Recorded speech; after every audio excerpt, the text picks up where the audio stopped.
Sejam bem-vindos, sejam bem-vindas a essa aula de hoje, que tem como tema o conto como ferramenta na detecção e prevenção do abuso sexual infantil.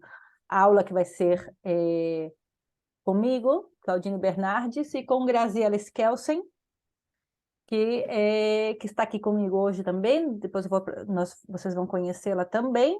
E nós vamos utilizar como base para esta aula esse livro que está aqui atrás de mim, Salvando a Chapeuzinho Vermelho, em português, Salvando a Chapeuzinho Vermelho, que acaba de ser lançado pela editora Batidora Ediciones,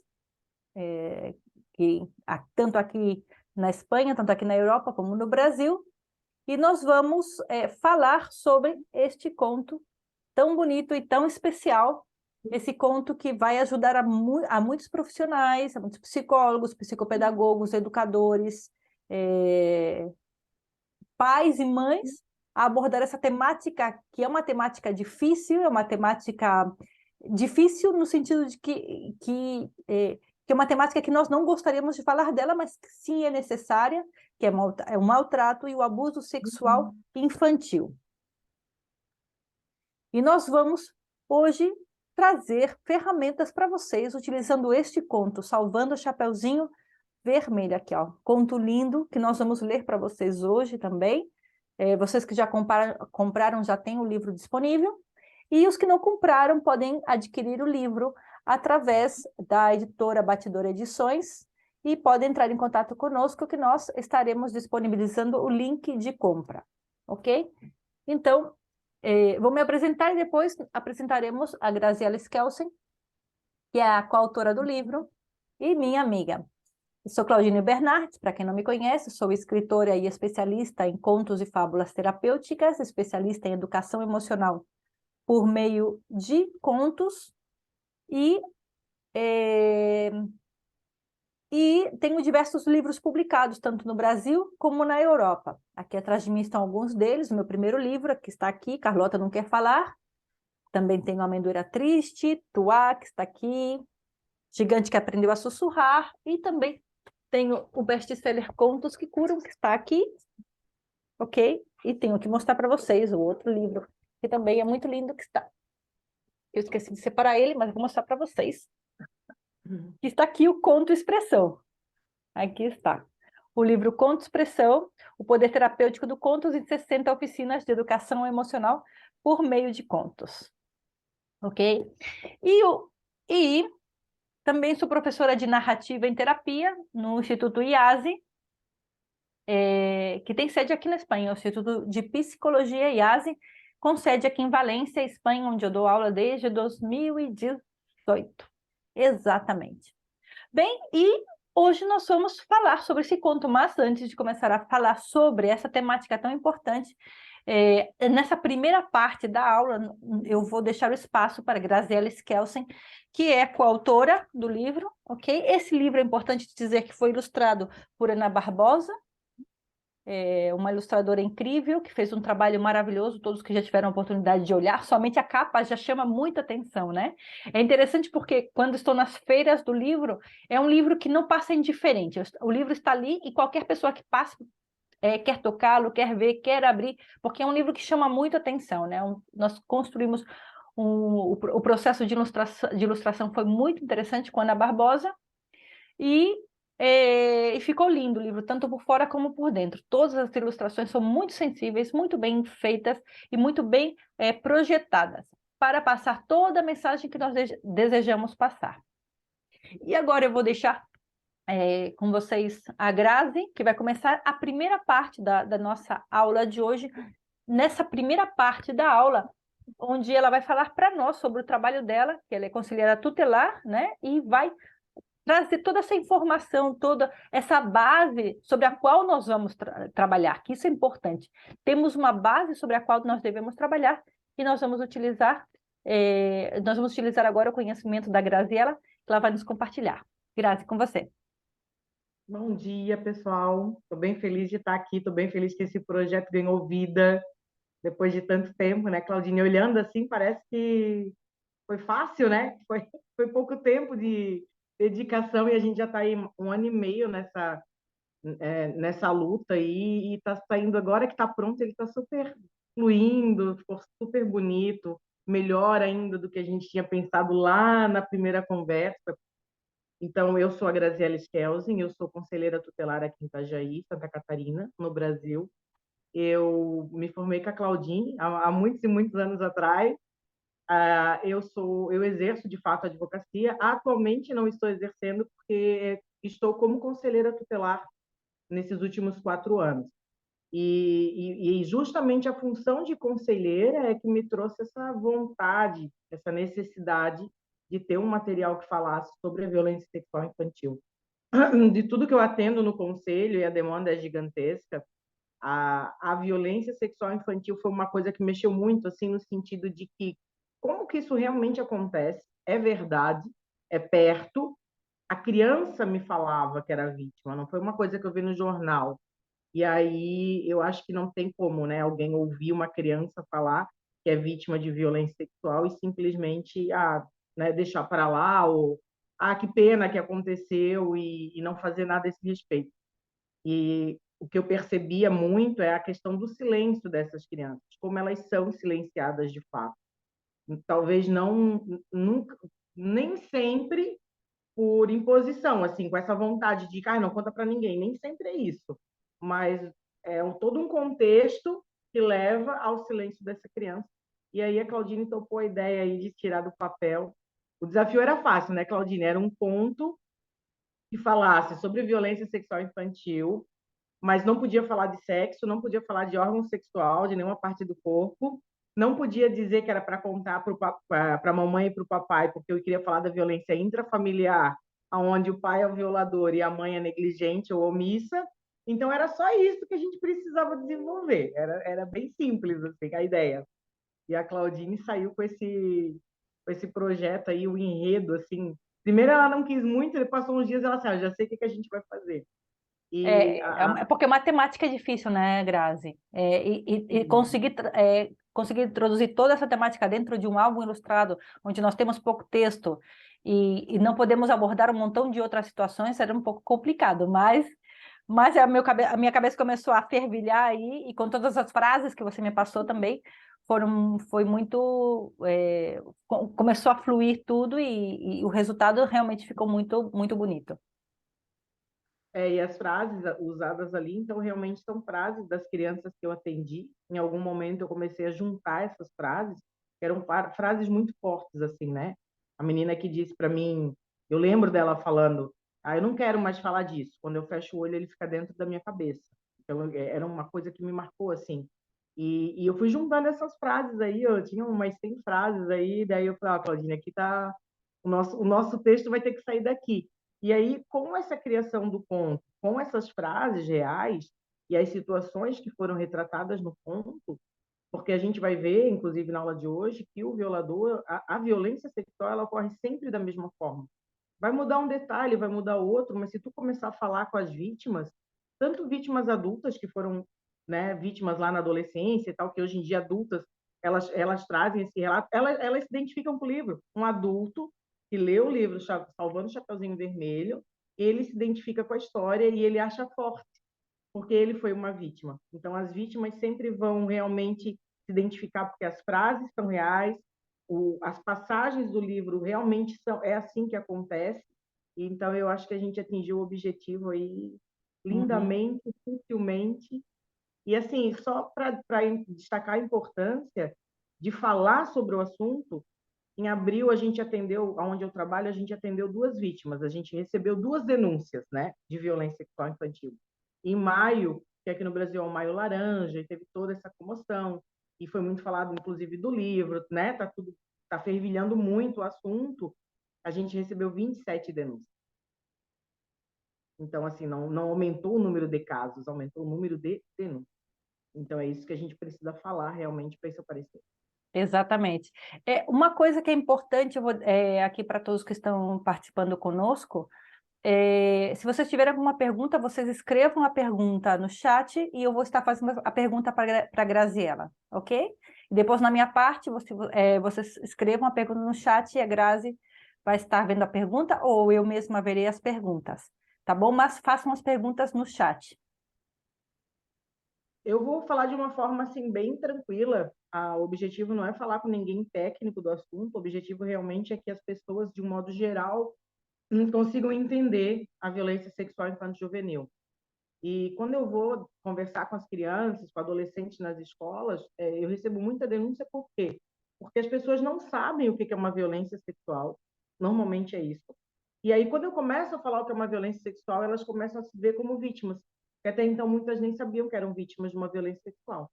Aqui no Brasil, pelo menos, quando a gente fala violência sexual, o que todo mundo pensa é um estupro. E aí tem essa fala, né? Não, mas ele não me estuprou. Ah, ele só passou a mão por cima da roupa. Ah, ele só tirou a roupa. Eles amenizam porque parece que a violência em si só ocorre se houver, de fato, um estupro. Essa violência sexual que a gente aborda, que a gente está abordando nesse momento, é a intrafamiliar. E ela é praticada contra menores de idade, né? Então, do 0 aos 17 anos. Ainda a informação, inclusive no entendimento, né, do que são as coisas, do que são alguns conceitos dessa vida em sociedade. E o violador se vale justamente disso. A violência sexual, estupro, um médico do ML falou para a gente que anatomicamente não é possível que um pênis masculino penetre numa vagina ou no ânus infantil. Se isso acontece, machuca, não tem como não machucar.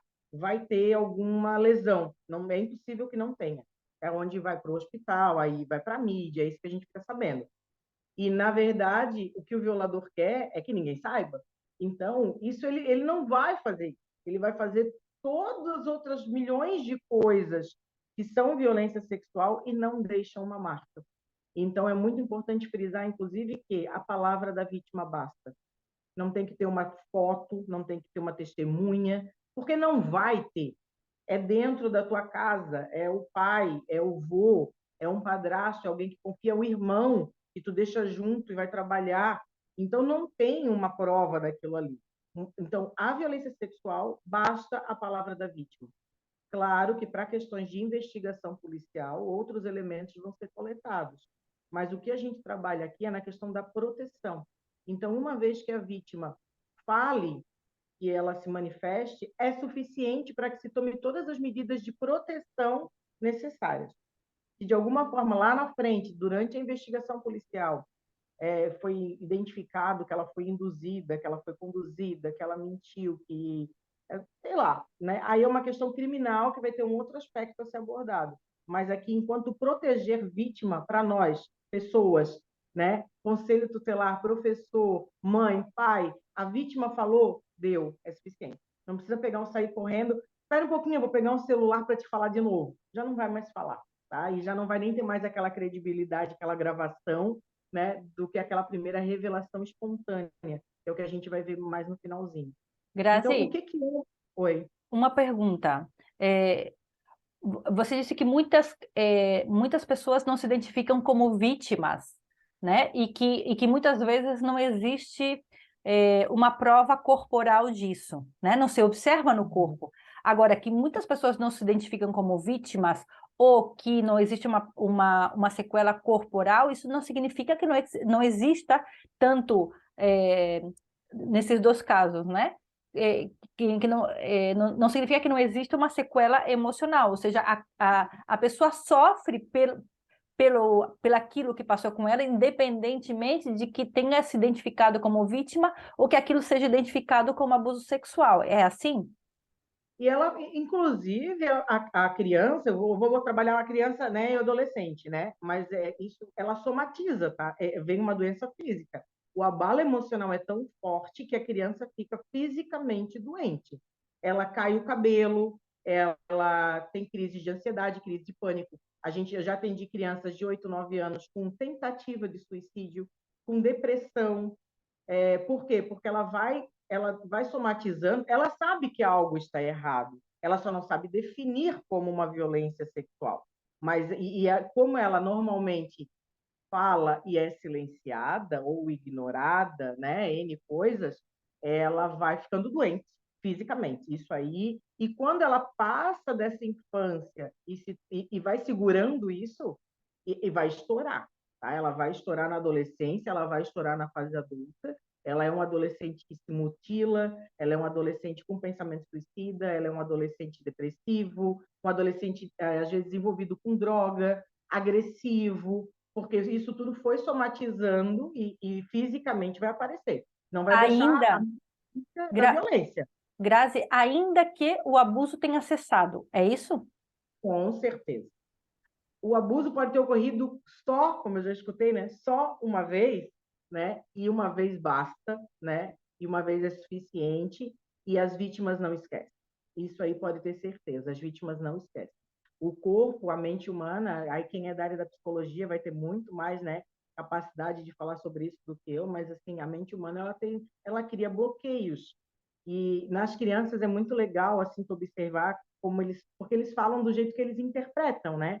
Então, por exemplo, eu já atendi uma menina que disse que ela foi violentada e ela narrou tudo o que aconteceu, todos os pormenores, e o tempo inteiro ela dizia para mim assim, mas eu estava dormindo, mas eu estava dormindo. Quer dizer, ela não estava dormindo, mas ela fingiu que estava dormindo durante toda a violência que ela sofreu. Ou até maiores, adolescentes, que disse para mim que eu achei que eu estava sonhando. Ele veio e se esfregou em mim e se masturbou e tirou a minha roupa. Eu achei que eu estava sonhando. Não tem como tu achar que tu está sonhando, né? Tu tem 13, 14 anos, 15 anos, tu sabe se é um sonho ou se é uma realidade, né? Mas assim, a mente começa, eu imagino que até involuntariamente vai se criando alguma nuvem por cima dessa violência sexual como uma tentativa de defesa da própria pessoa, assim, involuntário, de tentar se blindar um pouco do trauma da violência sexual. Eu vou tentar explicar desde o comecinho e eu vou falar sobre, no Brasil, a gente tem algumas classificações. Independente do nome que tenha, é importante a gente entender o que é o ato em si, né? Para encaixar ele em algum lugar. Independente da caixa que ele cabe, ele é uma violência sexual. Todos os exemplos que eu trago, eu não inventei. Foi alguma coisa que eu atendi e eu gravo esse exemplo e eu acabo usando ele durante a fala. Então, por exemplo, o que a gente tem no primeiro? O assédio sexual. O assédio, ele parece ser o mais simples de todos, ele é, em tese, né, o menos grave, mas ele é extremamente relevante porque ele é a porta de entrada para as outras violências mais gravosas. Então, principalmente criança, gente, a gente tem que entender o que é o assédio. É aquela violência sexual que às vezes te deixa na dúvida. Vamos trazer para a nossa fase adulta. Sabe aquele adulto que te abraça, aquele homem que te abraça e tu fica pensando, será que ele estava se esfregando em mim? Será que era só um abraço mesmo? Ou será que estava tirando uma casquinha? Sabe? Que passa a mão e de repente, será que ele passou a mão na minha bunda? Será que ele passou a mão na minha perna? Ou foi sem querer? Sabe essa nossa dúvida? Se de fato não foi sem querer, é um assédio sexual. E aí, imagina a gente adulto tendo essa dúvida: será que o meu chefe está me assediando? Será que essa cantada dele ele estava dando em cima de mim? Ou realmente ele me convidou, né, para almoçar despretensiosamente? Se nós adultos temos essa dúvida, tu imagina uma criança que não sabe o que é o sexo ainda, né? Então, ela se sente muitas vezes desconfortável com uma atitude, ela tenta sinalizar isso para um adulto em quem ela confia, em quem ela tem como referência, e aí é onde a gente já começa a trabalhar, principalmente o livro, que ela é silenciada. Por quê? A criança chega para a mãe e diz assim: mãe, eu não quero mais ir lá no colo do pai, porque eu não gosto, né? E às vezes ela não gosta por quê? Porque quando o pai pega no colo, ele passa a mão nela, ele passa a mão na vagina, ele passa a mão na bunda, ele aperta, ele se esfrega. Ela não entende bem o que está acontecendo, mas ela não se sente confortável com aquilo ali, ela não gosta. E quando ela vai e fala para a mãe, porque é nessa imagem mesmo, que eu vou dizer o pai, porque eu estou dizendo alguém que está dentro de casa, pode ser o padrasto, o vô, o irmão, o tio, o dindo, o professor, meu Deus, são todos assim. Ele vai começar sutilmente, ele não vai chegar do nada, ele vai tentar de alguma forma tocar nessa criança e ver qual vai ser a reação dela e qual vai ser a reação do adulto que está protegendo essa criança. Então, se esse violador, um exemplo que eu sempre dou, sabe quando a criança vai naqueles brinquedinhos inflável, de botar em cima do brinquedo? A criança não sobe no brinquedo sozinha, sempre tem alguém ajudando a criança a subir. Quando é que a pessoa ajuda a criança a subir, onde é que ela põe a mão? Alguém já observou? Ela coloca a mão, ela segura o pezinho da criança e levanta? Ou ela levanta a criança pelo bumbum? Ou ela segura a criança em algum lugar que não deveria? Porque aquela pessoa do brinquedo pode ser um violador ou não.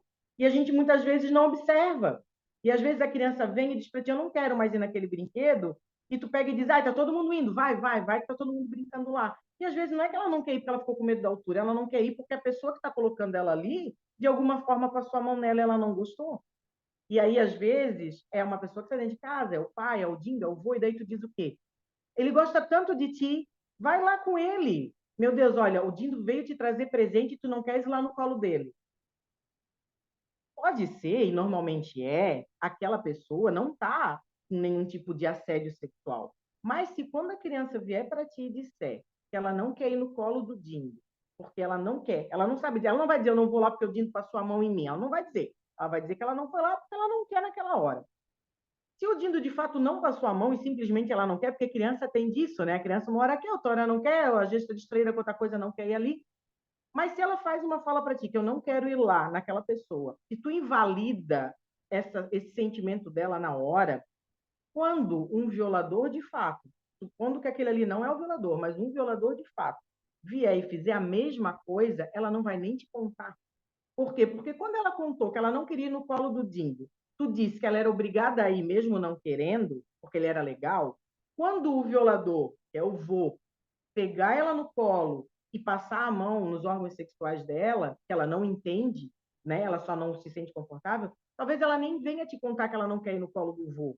Porque quando ela disse que ela não queria ir no colo da outra pessoa, tu falou que era para ela ir, que aquela pessoa era legal, que aquela pessoa gostava dela, que aquela pessoa dava presente. Então, o adulto, ele acaba atrapalhando mais do que ajudando essa criança. E se o violador, porque eles agem do mesmo modo, o violador ele vai galgando, né, espaço, ele vai aumentando essa violência. Se o vô passou a mão na criança, passou a mão na vagina, deu um beijo, e a criança não contou para a mãe, ou contou e a mãe não acreditou, ou desconsiderou o que ela falou, ou disse que era para ela ir mesmo assim, ele vai fazer mais vezes, ele vai criar mais oportunidades para estar sozinho com aquela criança. Ele vai, além de passar a mão, passar a língua, ele vai passar o pênis, ele vai fazer uma série de outras coisas. Por quê? Porque na primeira vez que a criança tentou falar, ela foi silenciada. Então, o assédio, gente, ele é relevante sim, e o assédio é isso. É tu lá atrás, é quando essa pessoa pega no colo de um jeito estranho, passa a mão sem querer, dá um beijo na boca, que não é para dar, abraça contra a vontade. Isso tudo é, sim, uma forma de assédio, pode ser uma forma de assédio sexual.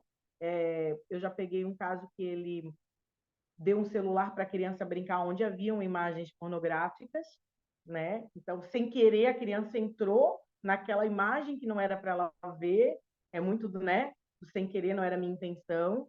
E então, assim, esse assédio é sim uma violência sexual, e ali já começa. Inclusive, possível de fazer um boletim de ocorrência, de levar isso para frente, de fazer a denúncia, e principalmente, ali a criança já tem que ser protegida. Estamos falando assim de expor a criança a imagens inadequadas, imagens sexuais inadequadas, né? E isso também é um tipo de abuso. Com certeza é uma violência sexual, só que dependendo da imagem, pode entrar até na pedofilia, que é uma coisa bem mais grave. O assédio ele é muito mais sutil, ele é muito mais. É, como é que eu vou te dizer? Ele se vale disso, do sem querer, né? É diferente, por exemplo, do que acontece de chamar a criançada da rua. Olha, vamos ver filme aqui com o tio. E aí bota um filme pornográfico para a criançada ver, né? E aí dá bala para a criança, e aí ele já vai chamando para o quarto, e ele vai tentando de alguma forma excitar as crianças, não sei se é a palavra correta, mas tipo assim, provocar alguma coisa nessas crianças vendo um filme pornográfico e tentando reproduzir com elas aquilo que ele está mostrando. Então é uma forma do. Aí tu já vai entrar numa outra esfera, que daí não é sutil, né? Aí é bem escancarado. Então aí tu entra até na pedofilia. Agora, às vezes, essa outra forma mais simples, mais sem querer, mais viu sem querer, eu deixei ali, ele mexeu, nem sempre é sem querer, normalmente não é sem querer, né? Então, isso sim já é uma forma de assédio, com certeza. A conversa de cunho sexual é uma forma de assédio. Tu ficar falando sobre sexo para uma criança, né? Ah, ele já tem 10 anos. Não, ele só tem 10 anos. Não tem que falar de sexo com uma criança de 10 anos. Né? Então, isso já é um assédio sexual, sim, com certeza. Então, tem que já tomar todas as providências a partir desse primeiro momento. Identificar e proteger a partir do primeiro momento. A gente pode evoluir do assédio para a importunação sexual, que é uma figura nova no Brasil, porque até pouco tempo atrás a importunação, o fato sempre existiu, né? Mas não tinha nome, quando tinha não era validado, assim, era uma coisa insignificante. A importunação sexual, ela ganhou força ali em 2019, até que inclusive com a alteração da lei, a lei aumentou a pena, então agora a pessoa vai presa em flagrante, pode ficar detida, aguardando audiência de custódia, tem uns outros desdobramentos que antes não tinha.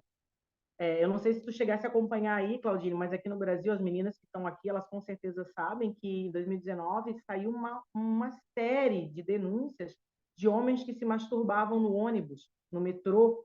Eles se valiam do local apertado e eles se masturbavam em cima das moças, chegava a pegar esperma nelas, no olho, na boca. Imagina, a pessoa tinha que tomar um coquetel de profilaxia, coquetel HIV, de várias, porque podia pegar uma doença, porque entra numa parte do corpo né, no olho, na mucosa e tal. Então, acontecia com frequência. Sempre aconteceu. Mas ali em 2019, se não me engano, 2018, houve todo um movimento e começaram a filmar e começaram a linchar essas pessoas e começaram a jogar na internet. E aí as meninas, imagina, a vítima fica constrangida. O cara faz um negócio desse e a vítima fica com vergonha, tá? Olha como é que é a violência sexual. E aí começaram a filmar e jogar na internet, e as pessoas eram linchadas. Então, teve todo um movimento no Brasil.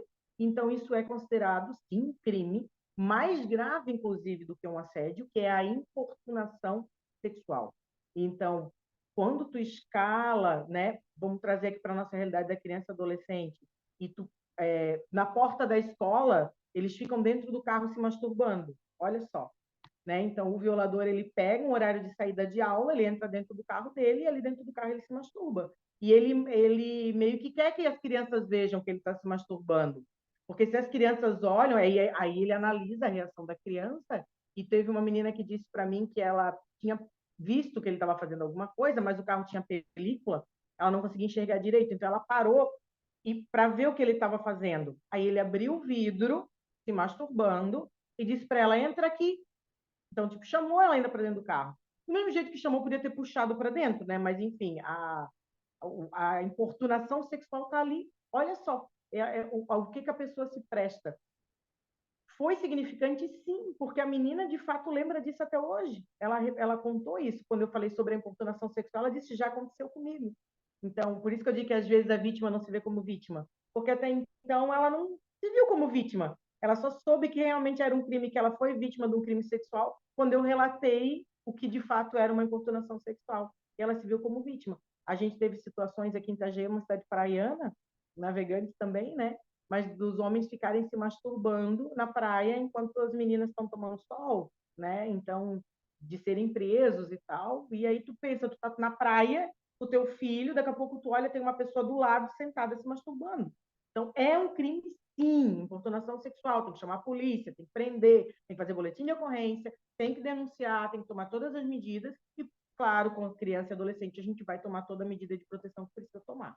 Então, a gente já tem uma coisa um pouco mais grave, né, dentro dessa esfera aí de violência sexual. A gente tem o abuso sexual e a gente tem ainda a exploração sexual. Eu vou falar primeiro da exploração, porque normalmente nessa fase as pessoas me perguntam assim: ah, tu tá sempre falando que é um homem, né? O violador nunca é mulher.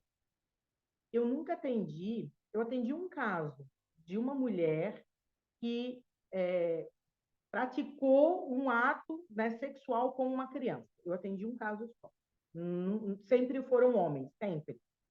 Mas as mulheres são, sim, agressoras sexuais quando? Quando elas praticam, que é o que normalmente a gente atende, a exploração sexual, que é tentar obter algum lucro, algum ganho com o ato sexual praticado com crianças e adolescentes.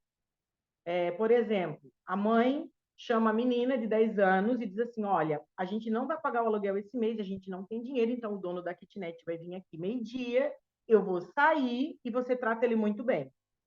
Aí tu tem uma exploração sexual. Ele foi lá para abusar daquela criança, ele foi lá não necessariamente para estuprá-la, porque, como eu falei, isso vai deixar uma marca, mas ele vai praticar milhões de outros atos com aquela criança.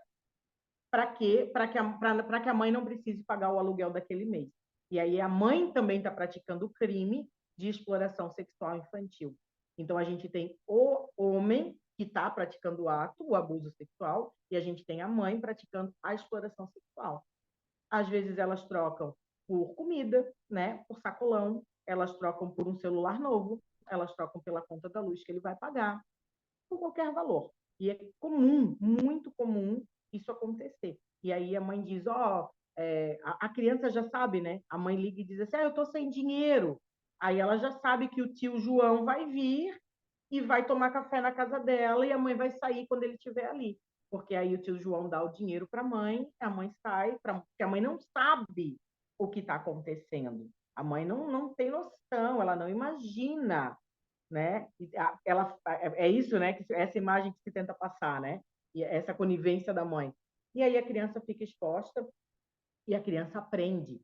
E aí, além da criança, nesse primeiro momento, ela até sabe que é vítima, mas em algum momento ela começa a querer ganhar com aquilo ali também, que ela está aprendendo. E aí ela vai pedir: olha, tio João, eu quero um celular novo, o senhor vem aqui em casa trazer para mim? Então, em vez do violador, né, do abusador, pagar a mãe, ele vai pagar direto a vítima. E aí a vítima, ela nunca vai achar que é vítima porque ela pediu, porque ela aceitou, porque ela quis. E aí essa é a vítima mais difícil ainda de se identificar.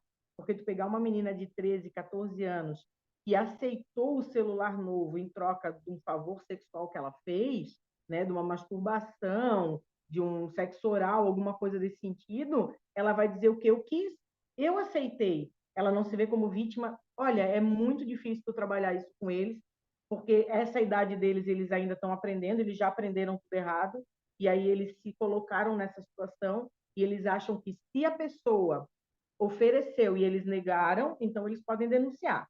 Mas se a pessoa ofereceu e eles aceitaram, então não teve o crime, porque eles aceitaram. E aí a gente bate na tecla que é crime. O fato de oferecer já configurou o crime. Não precisa, não, eu não quero nem saber se a criança, a adolescente aceitou ou não. O fato de um adulto oferecer algo em troca de algum tipo de benefício sexual é o crime, já está configurado. E ali a gente já tem que trabalhar nessa proteção também e cuidar muito, porque olha como escalonou toda essa situação, né, de violência sexual até chegar nesse ponto. Posso continuar? Tá tudo certo? A gente tem aí junto, né? Por isso que eu falo primeiro da exploração e depois eu entro no abuso, porque daí a gente tem o abuso sexual em si. O abuso, então, é essa prática de qualquer tipo de movimento de ordem sexual, né, com uma criança ou adolescente. Eu só quero frisar muito, fazer uma diferença. Aqui no Brasil, a gente tem a diferença, crianças são até 12 anos, completou 12 anos, dos 12 aos 18, incompleto, né? Até fazer 18 é adolescente. Fez 18 anos, passa a ser um adulto. No Código Penal Brasileiro, a gente fala em estupro de vulnerável. O que é isso? O Código Penal Brasileiro prevê que até completar 14 anos, não se pode manter nenhum tipo de relação sexual. Completou 14 anos, está liberado, mas até completar 14 não pode. Então, né, a menina tem 12 anos e ela apareceu grávida, ela está morando com o pai da criança, eles são companheiros, ainda assim é um crime de estupro de vulnerável e vai ser tratado como estupro de vulnerável. E esse maior de 14 que cometeu o ato, ele vai ser processado por estupro, sim. Então, se também é um adolescente, né, que praticou o ato, ele tem entre 14 e 18, ele vai responder por ato infracional, análogo ao crime de estupro. E se ele tem mais de 18 anos, ele vai responder por estupro, sim, e fim da história. E não tem o EC. EC ela queria, EC ela gostou, EC ela pediu, e se eu casar? E se eu tiver um filho? Não tem, não tem ser. A lei é essa, é seca. Então, não pode nenhum tipo de ato, de relação, não necessariamente o sexo em si, tá? Qualquer coisa relacionada a sexo com menores de 14 anos. Porque tu vai entrar na esfera do estupro de vulnerável, com certeza. Então, a menina de 12, 13, que está namorando, ela é vítima de estupro de vulnerável. Bom, é bem difícil para a gente aqui, porque o Brasil é um país continental, nós temos culturas extremamente diferentes, a nossa cultura do Sul totalmente diferente do Norte, o Norte totalmente diferente do Nordeste, né? E aí é difícil tu falar para uma pessoa de 13 anos, casada, né? Casada, não no papel, mas, né, morando junto com o companheiro, com o filhinho, com uma família, e dizer para ela, olha, o teu marido vai ser processado por estupro. Aí ela pergunta para mim, tá, mas é só aqui na tua cidade que isso é crime? Eu vou voltar para minha? Eu falo, não, é no Brasil inteiro, desde 1940, é crime e tem que ser denunciado, porque se eu não denuncio, eu também estou sendo conivente com aquilo ali. Então, tem essa questão do choque cultural. Mas até 14 anos não pode. A partir dos 14, pode, legalmente pode, desde que a gente não entre na exploração sexual. Então, tem que ter esse cuidado. Então, a menina de 15 está namorando com o menino de 16, estão mantendo relação sexual ou não, né? Ou alguma outra coisa que ainda não, o ato sexual em si, mas todas as outras coisas prévias, não há nenhum impedimento legal. Lógico, enquanto não fazem 18 anos, eles são responsabilidade da família, cabe à família, dentro da educação que a família quer dar, dizer se autoriza, se não autoriza, se permite, em que regras permite, isso é uma coisa do núcleo familiar.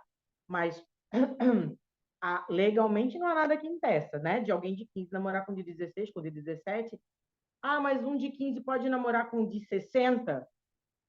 Pode, não tem problema. Uma menina de 15 namorar com um idoso de 65 anos, desde que ela não seja aliciada para esse namoro, desde que que ela ou outra pessoa não estejam recebendo algum benefício para que esse relacionamento aconteça. Então, eu acho, né, casos e casos, mas uma menina de 15 anos, extremamente pobre, vulnerável, namorando com uma pessoa de 70 anos de idade, né, que tem uma condição financeira boa. Eu não sei, será que realmente é só amor? Não está tendo nem uma troca financeira? Se ela já tiver feito 18 e ela quer casar com alguém porque o cara prometeu um carro, problema dela, ela já tem 18 anos, ela toma as decisões dela.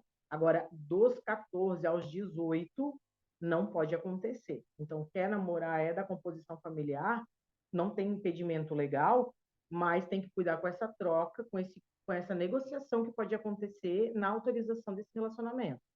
Tá? Então, eu acho que esse aí é assim, o cuidado maior. Menor de 14, então é zero, zero tipo de conversa de cunho sexual, foto, tanto bater foto da criança sem roupa, quanto mostrar foto de um adulto para ela sem roupa, passar a mão por cima da roupa, por baixo da roupa, a língua, o pênis, mostrar o próprio corpo para a criança, tudo isso é uma violência sexual. Tudo certo? Tudo certo. Nós temos uma pergunta aqui, e tem a ver com os resultados, né? Bom, vou fazer a pergunta. Além dos comportamentos citados, existe algo que possamos observar na criança que é vítima? Alguma fala, por exemplo? Então, eu volto a dizer que toda fala é válida, né? Então, primeiro, a criança falou, não quero ir lá, tu já vai validar e vai dizer, então não vai. Eu não quero ir no colo do Dimbo, então não vai. Se tu quer que a criança seja educada, porque tu acha que precisa ser educada, então tu vai lá e diz, então, aperta a mão, dá um soquinho, dá um tapinha, sei lá, vai para esse lado. Então, primeiro, a fala, porque a criança ela não vai falar, ela não vai dizer, ele passou a mão na minha pepeca, ela não vai falar. Ela vai falar isso muito depois que aconteceu, muito depois. Não existem sintomas de vítimas de violência sexual. A gente toma cuidado com essa expressão de dizer que, por quê? Porque o sintoma decorre da violência, e normalmente as pessoas querem fazer o contrário. Elas pegam um monte de sintoma e elas encaixam numa violência sexual, e não pode fazer esse movimento. Tu tem que ter uma violência sexual e saber que dali saem sintomas. A criança vítima de violência sexual, a criança ou adolescente, ela vai ficar sobre um estresse grande. E aí ela vai ter crises de ansiedade, ataques de pânico, isolamento social, como se fosse uma depressão, inclusive se for um adolescente, né? Na criança também, mas essa questão de não querer mais brincar com os coleguinhas. Ela pode ter rompantes de agressividade, uma criança mais tranquila e do nada ela vai começar a querer bater, brigar e xingar. Eu já atendi crianças com alopécia, caiu o cabelo da criança. Eu já atendi crianças que arrancavam o cabelo, criança e adolescente que arrancava. A questão de roer muito a unha. Às vezes tem um machucadinho, eles ficam mexendo, até aquele machucadinho virar um negócio enorme, porque fica tipo numa crise de ansiedade. A criança tem dor de barriga, dor de cabeça.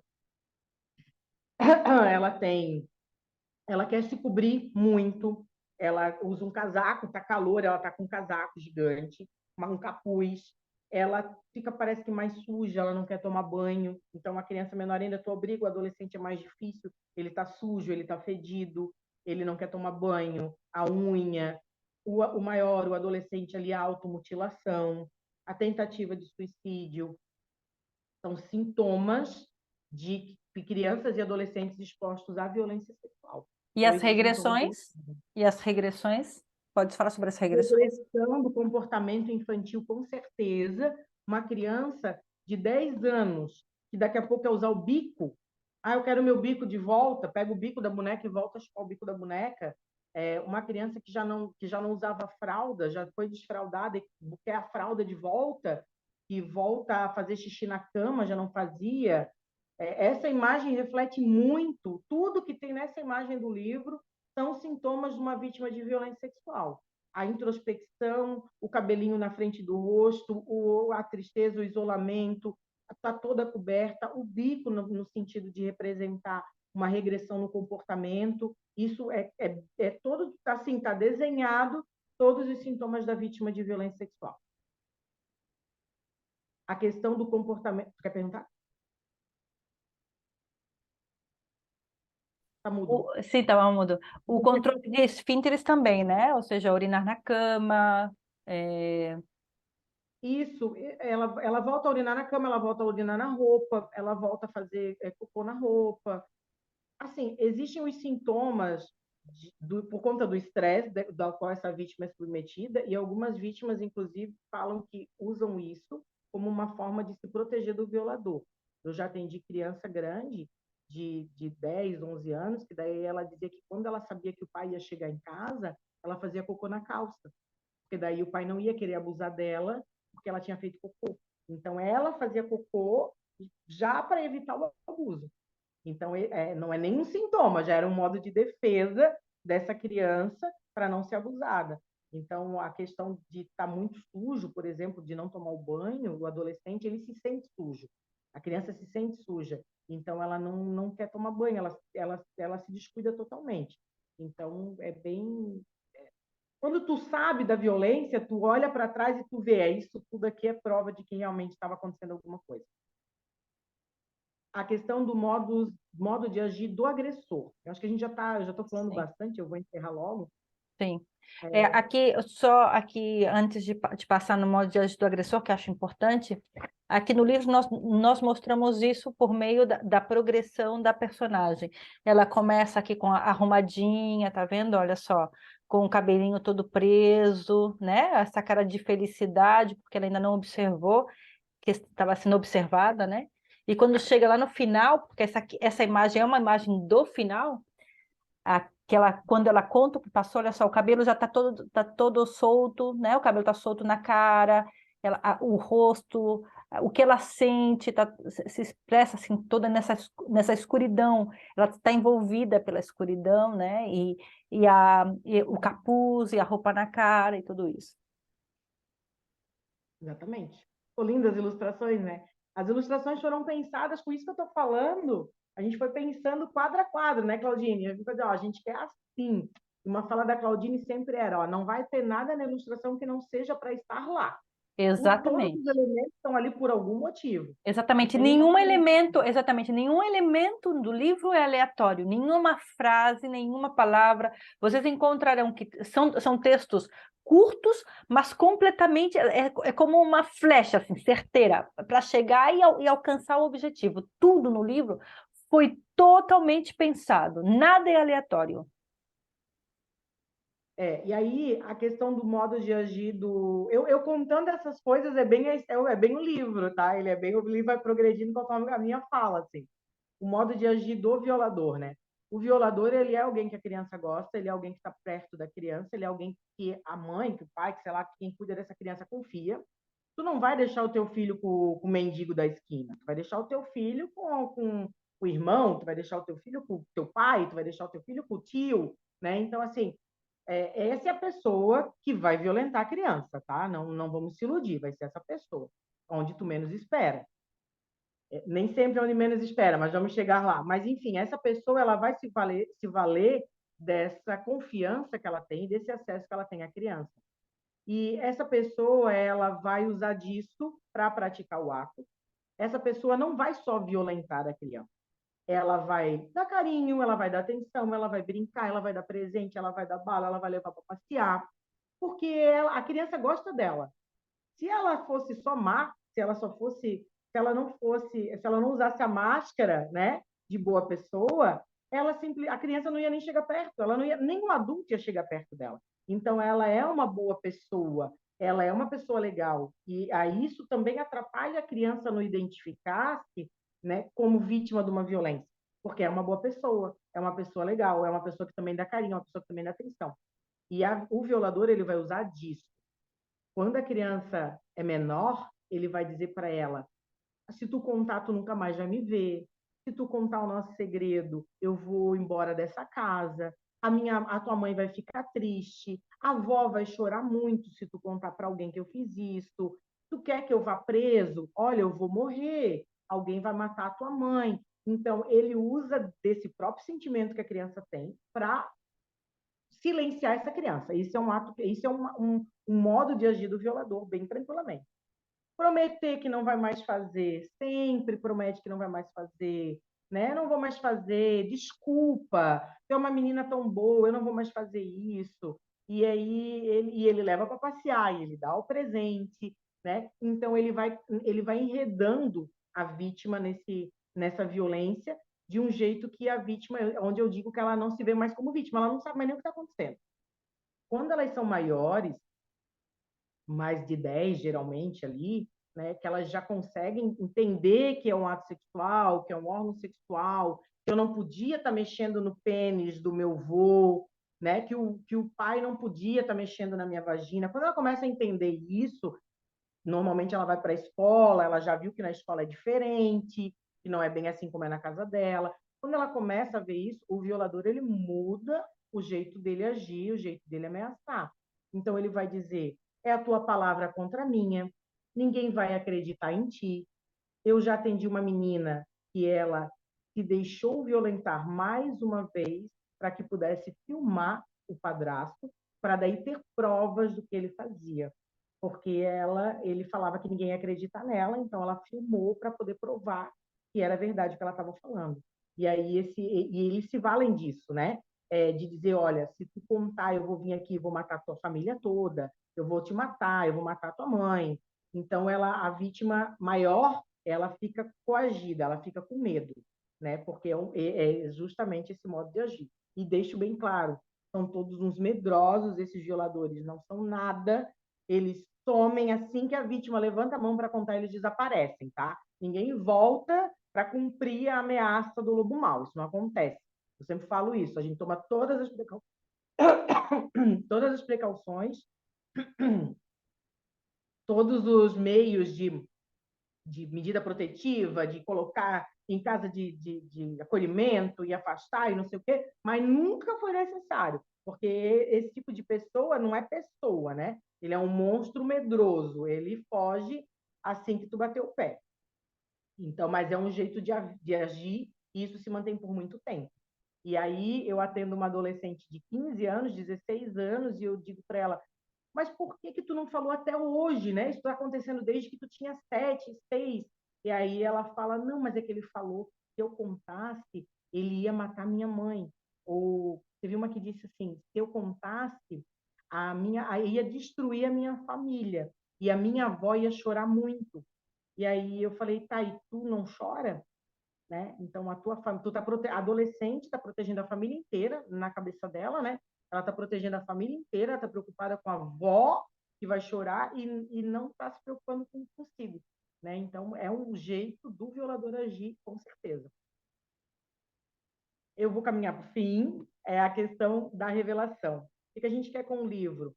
Né? Depois a vai entrar na parte da Claudine, mas a gente queria que a criança se identificasse como vítima e dissesse, oi, aconteceu comigo. Ó, eu conheço o lobo está aqui na minha casa, né? Era isso que a gente queria. E que a criança que não é vítima, ela não, que ela de nenhuma maneira seja influenciada, seja induzida, seja apresentada uma coisa que não é a realidade dela. Então, a gente atingiu esse objetivo assim, muito assertivamente. Também trabalhar a prevenção no sentido de que a criança que não é vítima, ela vai ler o livro e não vai se identificar, mas ela vai saber sempre, aqui sempre que eu conto a história, no final eu pergunto, lá na última página, né? Quem salvou a Chapeuzinho? A criança que está ouvindo ali, ela sempre vai dizer quem salvaria ela, sempre. Ela não diz quem salvou a Chapeuzinho foi a mãe, o pai, porque ali na história o pai, né? Vamos lá, o pai, o homem é o violador, a mãe foi omissa, então é uma mão que salva a Chapeuzinho. Não temos uma representação. Então, a interpretação da criança é dentro da realidade dela. E ela vai te responder quem ela confia. Então, a criança me diz que quem salvou a Chapeuzinho foi a mãe, foi o pai, foi a professora. Teve um menino que disse que foi a irmã que salvou. Por quê? Porque ele tem uma irmã. Chapeuzinho não tem irmã, mas ele tem. Então, ele vai pedir ajuda para essa pessoa e aí tu tem que bater em cima disso. Eu fui recentemente dar uma palestra numa escola, todos adolescentes de 14 anos, e eu perguntei para eles, se acontecesse com vocês hoje, para quem vocês pediriam ajuda? E eu vou te dizer que mais da metade não sabia o que responder. Eles não sabiam para quem eles pediriam ajuda. Quem é o adulto de confiança deles? Eles não sabiam. Até porque na fase da adolescência tem muito conflito familiar, né? Muita briga com o pai, muita briga com a mãe. Então, às vezes, eles acabam quebrando esse vínculo ali. Mas eles têm que ter um adulto de confiança, que não seja a mãe, que não seja o pai, mas que seja uma tia, seja professora, que seja a mãe da amiga, porque a mãe do amigo é melhor que a da gente. Mas tem que ter, tu tem que trabalhar essa adulto de confiança com ele, porque aí tu trabalha a prevenção. Porque aí, quando o assédio começar lá atrás, no passar a mão, ela já vai chegar no adulto confiança e vai contar o que aconteceu e vai ser validada. E esse assédio nunca vai evoluir para um outro tipo de violência sexual. E aí, para fechar, a questão da escuta especializada, depoimento especial, o que a gente tem no Brasil? A gente tem 3 formas de ouvir essas crianças e adolescentes vítimas de violência, especificamente da violência sexual, eu vou falar, né? Então, a gente tem o depoimento especial, que é uma coisa que acontece no fórum, que é para a produção de prova em processo. Então, descartamos, né, com a gente. A gente tem uma escuta especializada, inclusive tem uma lei nacional que fala só sobre a lei da escuta especializada, que está capacitando pessoas no Brasil inteiro para aplicar essa forma de escuta. E a forma da escuta é maravilhosa, não vou entrar em detalhes, mas a ideia é de que alguém capacitado vai fazer a escuta uma vez, registrar isso devidamente, e todos que precisarem saber o que aconteceu terão acesso a um documento. A vítima não vai ficar repetindo aquilo ali, se revitimizando várias vezes. Então, resumidamente, bem resumidamente, é esse o objetivo. E a gente tem a revelação espontânea, que é o que a gente quer que saia com esse livro, que é com o que eu trabalho todos os dias, e que é o professor, principalmente a galera que é professora, o pessoal da psicologia, vai atender, que é quando a vítima fala. E aí, quando tu conta esse livro da Chapeuzinho, e uma vítima se identificar como vítima, e ela te revelar que é vítima, tu tem que saber o que fazer. Então, assim, a vítima e assim, eu vou na escola, tá? Eu faço uma fala com as crianças, conforme a idade, eu mudo a fala e tal. Mas eu terminei a fala e eu digo assim: quem quiser conversar comigo é só esperar que a gente conversa. Eu abro a porta, já tem um parado na porta me esperando. E ele vai dizer: o tio passou a mão na minha vagina. Do nada, ele joga uma bomba no teu colo, né? No meio do nada, tu tá parado em pé, e a criança vem e ela te fala, porque de alguma forma ela se sensibilizou com o que eu falei, por algum motivo ela confiou em mim para contar, e aí ela vai te contar. E vai contar. E aí tu vai ter que segurar, a bomba vai passar para ti. Então, você, disposto a ler o livro para a criança, comprou o livro porque vai ler para uma criança, é isso que a gente espera. Quando a criança, de alguma forma, revelar, primeiro, respira, engole e ouve. Só. Não faz cara de susto. Não faz cara de. Não ri, para ela não achar que é uma brincadeira, mas não se apavora, não chora, pelo amor de Deus, porque se a criança contar e tu estiver chorando e ela gostar de ti, ela não vai mais contar porque ela te deixou triste. Ela tem esse olhar que ela te deixou triste. Ela não entende que é porque ela contou uma coisa horrível, ela entende que ela te deixou triste, então não chora. Não fica bravo, porque tu não vai ficar bravo com a criança, tu vai ficar bravo com a pessoa, tu vai querer matar. Se ela achar que tá te contando e tu ficou brava, ela vai achar que tu ficou brava com ela não vai achar que tu ficou brava com o pai ou com o vô. Então, na escuta da criança, nessa revelação, tu tem que ser o mais neutro possível, no transparecer para ela, mas validando o que ela fala, não neutro no sentido de indiferente, neutro no sentido de sério, ouvindo o que ela está falando. Às vezes eles querem contar no meio do pátio do recreio, tá? Tu tá comendo teu lanche, a criança chega do teu lado e conta um negócio desse. Então, se acontece nesse espaço, pede para a criança, então vamos conversar melhor sobre isso. Tipo, pede para ela esperar um pouquinho e vai para um lugar reservado, né? Uma sala onde não fiquem entrando pessoas de preferência, bota uma vizinha, não entra, espera aqui, né? É, não diz assim, então eu vou pegar o celular, eu vou gravar. Se ela perceber, ela não vai mais querer falar. Não precisa gravar, tá, gente? Não precisa. Então, assim, não tenham esse nervosismo de querer gravar alguma coisa. Eu sempre sugiro, se possível, pega um papel e uma caneta, mas não é para ficar anotando tudo que tu está falando, porque se ela percebe que tu está anotando tudo que ela está falando, também ela não vai mais falar. Então, façam o quê? Anotem um nome, às vezes. Ela vai dizer, tu lembra quando aconteceu? Ela vai dizer, eu tinha 8 anos. Eu te dou certeza que a história em si tu nunca mais vai esquecer. A história vai ficar gravada na tua cabeça para o resto da tua vida, pode ter certeza. Eu já ouvi, olha, eu vou dizer que centenas de relatos e eu lembro de todos eles. Mas, às vezes, tu esquece ou tu confunde um nome, um local, uma data. Então, talvez essas informações tu possa anotar. Pega ali um lapisinho e anota, né? Quando que foi. Não faça perguntas, tá? Não, na revelação espontânea, a gente não faz perguntas, isso é uma coisa lá da escuta especializada, nessa condição da pergunta. Mas, às vezes, se tu vê que dá para fazer alguma pergunta, é no sentido de perguntar quando foi a última vez, por quê? Porque se a última vez foi ontem, tá tudo certo? Se a última vez foi ontem de repente, é um crime em que ela teve contato com o sêmen ou com alguma coisa assim, ela vai precisar fazer uma profilaxia? Tu vai ter que fazer alguma coisa na hora, tu vai ter que chamar a polícia na hora, tu vai ter que tomar alguma providência na hora.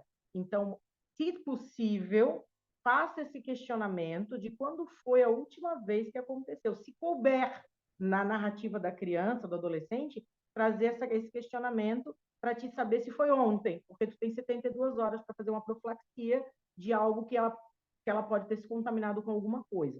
Então, esse é um questionamento válido, se couber, e às vezes a criança e o adolescente eles nunca falam, nunca, muito difícil eles falarem o que aconteceu. Ela não vai dizer ele abaixou a calcinha, ele botou o dedo, ela não vai falar. Ela vai dizer muito superficialmente, né? Ele passou a mão em mim, eu não gostei, ele vai contar assim mais por cima. Então, se for o caso dele fazer um relato assim, que tu ficar na dúvida exatamente do que aconteceu, a única questão foi por cima da roupa ou não? Por quê? Porque se foi por baixo, ela pode ter machucado. Tá? Agora, se for por cima, daí não precisa, por exemplo, de levar no médico, de fazer um exame de corpo de delito, alguma coisa assim. Então, é mais nesse sentido de questionar se couber, sempre se couber, tá, gente? Porque na revelação espontânea a gente não faz questionamento, tá? A não ser que. E deixa a criança falar. E assim, também não fazer comentários, né? Porque tem uns comentários que a pessoa perguntar se a criança gostou, a pessoa perguntar se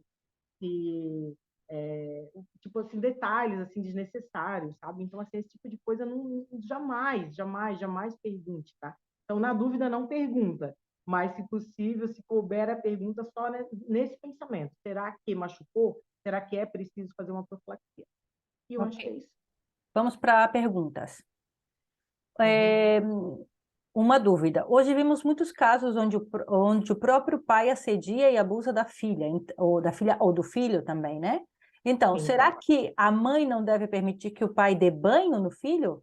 Claro, nem todos os agem de tal forma, mas pode ser que ao dar o banho pode sim despertar um certo desejo? Aí separa desse cara. Se tu acha que o pai vai sentir desejo por uma criança, filho dele, por dar banho, aí ele, no mínimo, tem um transtorno de pedofilia, né? No mínimo, né? Então, assim, não, não é isso, não é nisso que a gente tem que pensar. A gente tem que cuidar porque muitas mulheres adultas foram vítimas de violência sexual. Muitas, muitas, muitas, muitas nessa fase infanto-juvenil. E aí, isso tudo desperta gatilho. Então, até às vezes professora vê coisa onde não tem porquê, porque desperta gatilhos. Então, às vezes a mãe foi vítima de violência e aí ela vai dizer, eu não quero que ele dê banho porque ele pode fazer alguma coisa. Mas não necessariamente ela acha que pode acontecer alguma coisa. Aconteceu com ela e aí ela não quer, ela, de alguma forma ela acha que pode acontecer com a filha. Então, esses gatilhos emocionais. É mais um cuidado de adultos, entre adultos, assim. Mas o não permitir que um pai dê banho no filho com receio de que ele pratique um ato. Não estamos te escutando. Acho que fechou o teu áudio. Por favor, não fique com essa pessoa. O que eu acho que a gente tem que cuidar em casa, sempre, que é um cuidado que eu tomo também, é deixar portas abertas, portas destrancadas. Eu atendo muitos casos de violência entre irmãos. As crianças menores de 12 anos, ainda que elas pratiquem algo, algum ato sexual, é considerado, todas são consideradas vítimas, ninguém menor de 12 anos pratica crime no Brasil, todos são vítimas. Então, se isso acontece, essas crianças praticam algum ato desse tipo, todas são vítimas, tá? Para eu ter um crime, eu preciso de um menor de 12 e um maior de 12, pelo menos, né? Para eu ter alguém com mais de 12, e daí ele seria um adolescente em ato infracional. Mas as crianças, elas estão expostas a muitas coisas, né? E nem sempre a gente consegue controlar tudo. Então, às vezes a criança tem aquela brincadeira sexual, né, que não deve acontecer, que pode ser sintoma de que alguma das crianças está sendo vítima de violência sexual. Então, eu acho que o válido é não deixar crianças sem supervisão nunca, né? Nem que seja nem com adolescentes, nem com maiores, nem com da mesma idade, sempre ter alguém supervisionando. Nunca brincadeira fechada, nunca brincadeira dentro de um negócio fechado, onde tu não tá vendo, tu não tem acesso, porta de quarto fechada, porta do banheiro fechada. Eu acho que isso não pode acontecer, tá? Por precaução, isso não. Então, o pai dá banho na criança, meu Deus, não vejo nenhum problema na vida. Mas não precisa trancar a porta, talvez, né? Deixar a porta destrancada, porque tu vai entrar, tu vai sair, até para auxiliar, levar uma coisa ou outra. Então, eu acho que, se for para dar uma dica nesse sentido, seria essa: deixar portas destrancadas, tá? Sim, eu com a minha filha, desde pequena, eu ensino para os meus filhos que ninguém pode tocar o corpo deles, nas partes íntimas, as partes privadas. No material nós trabalhamos isso, né, falamos sobre isso, e que eles têm que, por exemplo, as partes privadas da minha filha, ela lava. Ela tem que lavar. Minha filha já tem 6 anos, mas eu trabalho isso com ela desde pequenininha. Eu estou ali com ela e eu digo, filha, agora você lava as tuas partes, vamos lá, vamos lavar. Ela lava, ela toca, ela limpa, ok? Porque no colégio não tem por que um professor limpar. Não tem. A criança tem que aprender a se limpar e a se cuidar quanto antes para em qualquer lugar não termos problemas, né? Então nós temos que tomar esse cuidado. E com relação à Grazi falou muito bem, ou seja, se você crê que o, que o pai da criança pode abusar dela, então não esteja com essa pessoa, ok? Não esteja com a pessoa, não podemos deixar a criança, abandonar a criança à sorte dela, não podemos fazer isso jamais, né? Outra E, pergunta, pode Clau, acontecer, só assim, sim. cuidar também para algumas falas que às vezes a gente devolve para a criança a culpa, tá? Do que Uhum. aconteceu. Eu já atendi crianças que daí ela conta, né, para a mãe, e aí a mãe diz: então não vai lá no colo dele. Poxa, é o pai dela, não vai no colo dele, a culpa é dela de ir no colo do pai, né? Então, assim, poxa, a criança dizer que uma menina que está de biquíni né? Ou que está sem roupa, porque tem uma fase que eles não querem botar roupa, querem andar pelado pela casa, tem gente que correr atrás e tal, né? E daí tu dizer assim, ela ficou andando pelada na frente dele, daí despertou o desejo. Não existe isso, tá? Isso não existe, isso não pode acontecer. Nunca a vítima pode ser culpada, uma criança, por estar andando sem roupa na frente do vô, e aí, por isso, o vô despertou um desejo. Isso aí não é totalmente inadmissível, inadmissível. Exatamente. Isso é importante deixar claro, ou seja, nunca é culpa da criança. Isso não significa que não devemos tomar cuidado com algumas situações, né? Por exemplo, a hora se vê muito vídeos de criança dançando com roupa muito curta na internet, ou seja, colocar vídeo do teu filho, do teu sobrinho e tal, dançando com roupa muito curta, abrindo as pernas na internet, gente, isso não pode acontecer, né?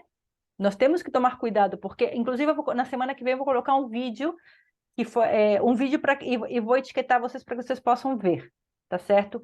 De vídeos de crianças que foram identificados dentro de Instagrams ou de páginas de pedófilos, mas vídeos que foram retirados do próprio perfil das crianças ou dos pais. Isso não devemos expor assim os nossos filhos, não devemos expor assim as nossas crianças. Devemos tomar cuidado. Pode acontecer de uma criança fantasiar uma situação e querer contar como fato real?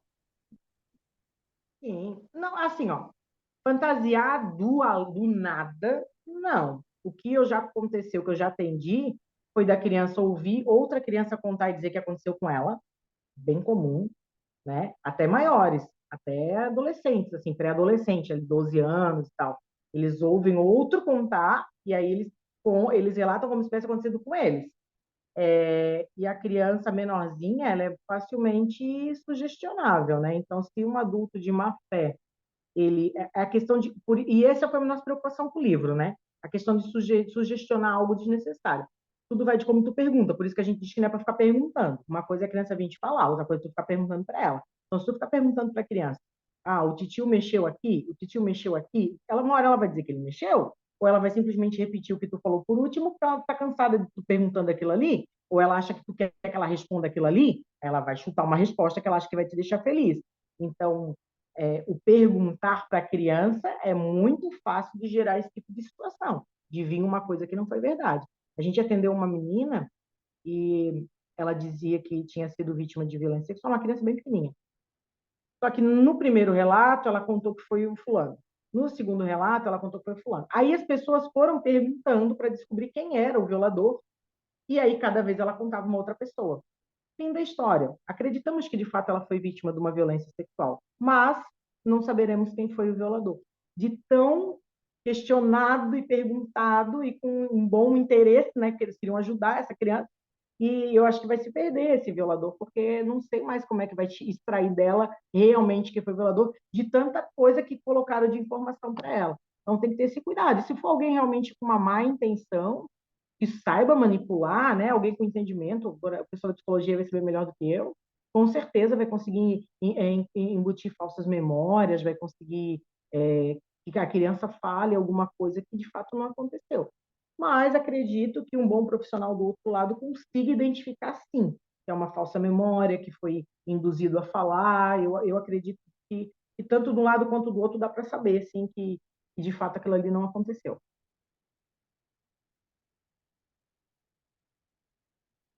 Grazi, obrigada. Agora vamos passar para a minha parte. Grazi, se durante a minha fala você tiver alguma colocação, você pode fazer as perguntas ou você pode fazer a colocação se isso tem a ver com alguma coisa que você acha que é interessante da sua parte, tá bom? Talvez linkar ou o que você acha que seja interessante compartilhar.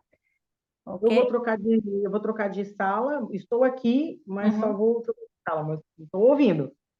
Ótimo.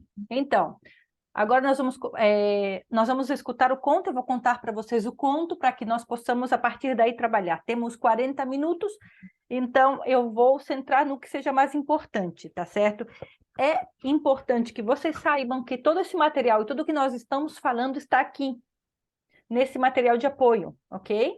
Claro que poder ter o contato conosco, de poder fazer as perguntas, também isso enriquece muito e trazemos muitas situações reais que estão sendo ditas que não foram, que não entram aqui. Então, poder ter esse contato, participar dessa aula, escutar a Graziela contando toda a experiência dela, isso enriquece muito esse conteúdo, tá? Mas aqui toda a parte de simbologia, toda a parte de os materiais e tudo isso está disponível aqui, ok? Vamos lá, eu vou agora, deixa eu ver se tem alguém aqui que necessita de apoio antes de seguir. Ok, tá certo. Então vamos lá, eu vou contar para vocês o conto.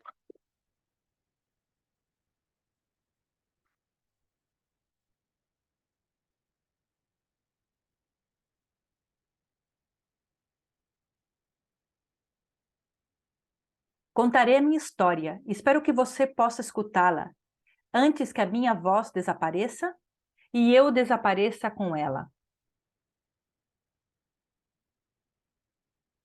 Não sei exatamente quando tudo começou.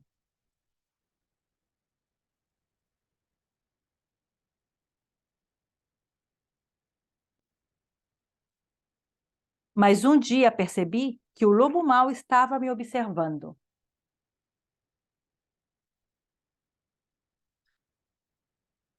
Tentei contar para a mamãe, mas ela disse que ele era uma boa pessoa. As pessoas grandes têm medo de acreditar que os monstros existem.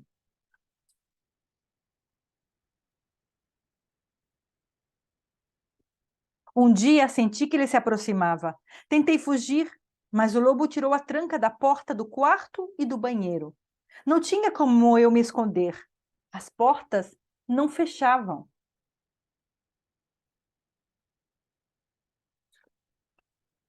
O lobo me prometeu que não faria mais isso. Me pediu desculpas e disse que eu era uma boa menina. Quando ele sorriu, eu até acreditei que podia ser verdade.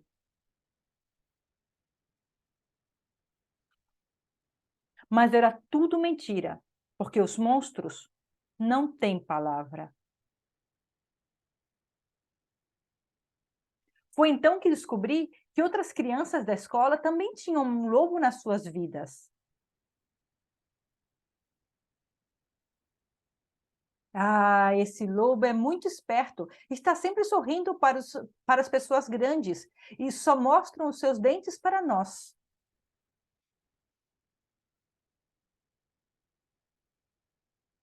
Decidi contar tudo para a mamãe e ela me disse que resolveria o problema. Pensei que o lobo ia receber o que merecia, mas acho que a mamãe acabou esquecendo.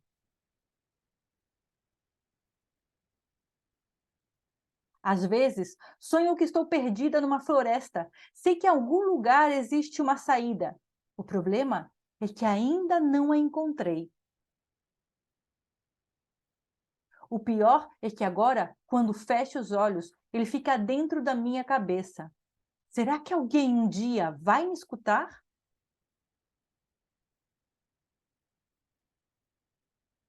Eu te escuto, Chapeuzinho. Vem, estou aqui para te ajudar.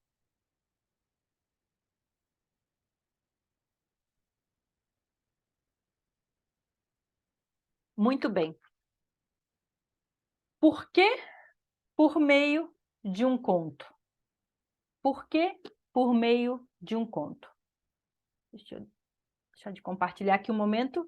Aqui é importante, né, como a Grazi falou, todo esse livro está construído de forma que passe uma mensagem. Cada parte do livro. Se você abrir aqui desde a guarda, essa parte daqui do livro, ok? Que não está dentro da história, que não está dentro da história, não significa que não tenha história nela. Todo livro faz parte da narrativa, todo o livro.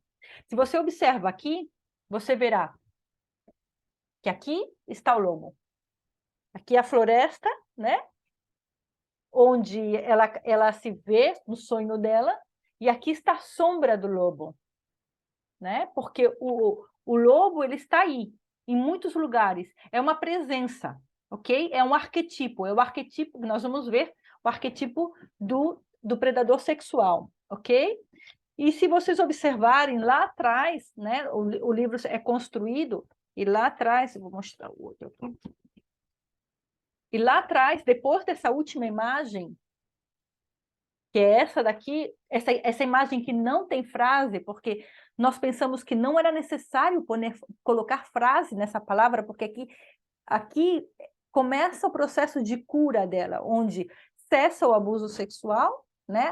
O chapéu, a jaquetinha vermelha com capuz vermelho cai, cessa o abuso sexual, porque isso aqui é o símbolo do abuso sexual, cessa, mas não cessa o trabalho, ok? Agora ela vai para outro caminho, ok? Ela vai para um caminho de cura, porque essa criança necessita passar por um processo de acolhimento, de cura, ok? Que o abuso tenha terminado não significa que tenha terminado o processo de cura dela. O processo de cura começa aqui. E nesse aqui, os adultos de referência dela são muito importantes. Como vão se comportar os adultos de referência aqui? E aqui estamos falando de uma fase muito importante, que é a denúncia do abusador, do predador sexual. É muito importante a denúncia, ok? Não significa, não, é muito importante deixar claro que tirar a criança da situação de abuso não significa que terminou. Ao contrário, para a criança é muito importante que o abusador seja denunciado, ok? Nós vamos falar disso também. E aqui no livro nós vemos um outro final. Aqui ela com os amiguinhos dela, agora todos sorrindo, agora todos eles já estão no caminho. Veja que a floresta está aqui, porque a vida é uma floresta, né? Mas ela já não está escura e ela já não está perdida, ela já está no caminho, ok? Então, todo o livro, quando vocês trabalharem com o livro, todo o livro ele é importante. Desde aqui, desde essa primeira parte, ok? Até essa última parte que é a guarda, ok? Nós cuidamos de tudo, para que tudo falasse com a criança, ok? E com o adulto também, e com a criança que está dentro desses adultos que necessitam de acolhimento, tá? Então, vamos lá. Seguimos compartilhando. Ok. Aqui uma frase muito boa de Eduardo Galeano. Os cientistas dizem que somos feitos de átomos, mas um passarinho me diz que somos feitos de histórias. E é por isso exatamente que o conto ele é importante, ok? Porque quem é meu aluno, quem é minha aluna que está comigo na conto-expressão, que faz parte dos meus cursos de educação emocional e de terapia por meio de contos, que é a conto-expressão, sabe que eu sempre falo de uma coisa que é a vivência vicária, ok? Na primeira parte do conto, aqui entra onde ela começa a contar a história desde o final, ou seja, desde o ponto em que ela se encontra engolida pelo lobo, onde ela fala que ela necessita contar a história dela para ver se alguém pode escutá-la, ok? Para ver se alguém pode escutá-la. E aqui, com essa parte, nós fazemos duas coisas muito importantes. A primeira delas é que nós colocamos... Aqui é quando começa a criança, ou o leitor, se coloca no papel da personagem, porque nós interpretamos e compreendemos o conto, nos colocando no papel do protagonista, que é o que nós chamamos de vivência vicária. Nós compreendemos a história, porque para poder entendê-la, a história se comunica com o nosso exterior e com as nossas próprias experiências, e interpretamos o que estamos lendo a partir da nossa própria história de vida, ou seja, vivenciamos a história do protagonista, ou vivenciamos a história do conto de forma vicária, ou seja, me colocando no papel do protagonista, ok? Isso se chama vivência vicária. E tudo isso fazemos através das neurônias espelhos, através da empatia. A narração em primeira pessoa, que mostra o conto, porque o conto é uma narração em primeira pessoa, e o pedido inicial de ajuda que lança a personagem geram esses dois efeitos: sentir empatia por ela e viver a sua experiência como se fosse nossa.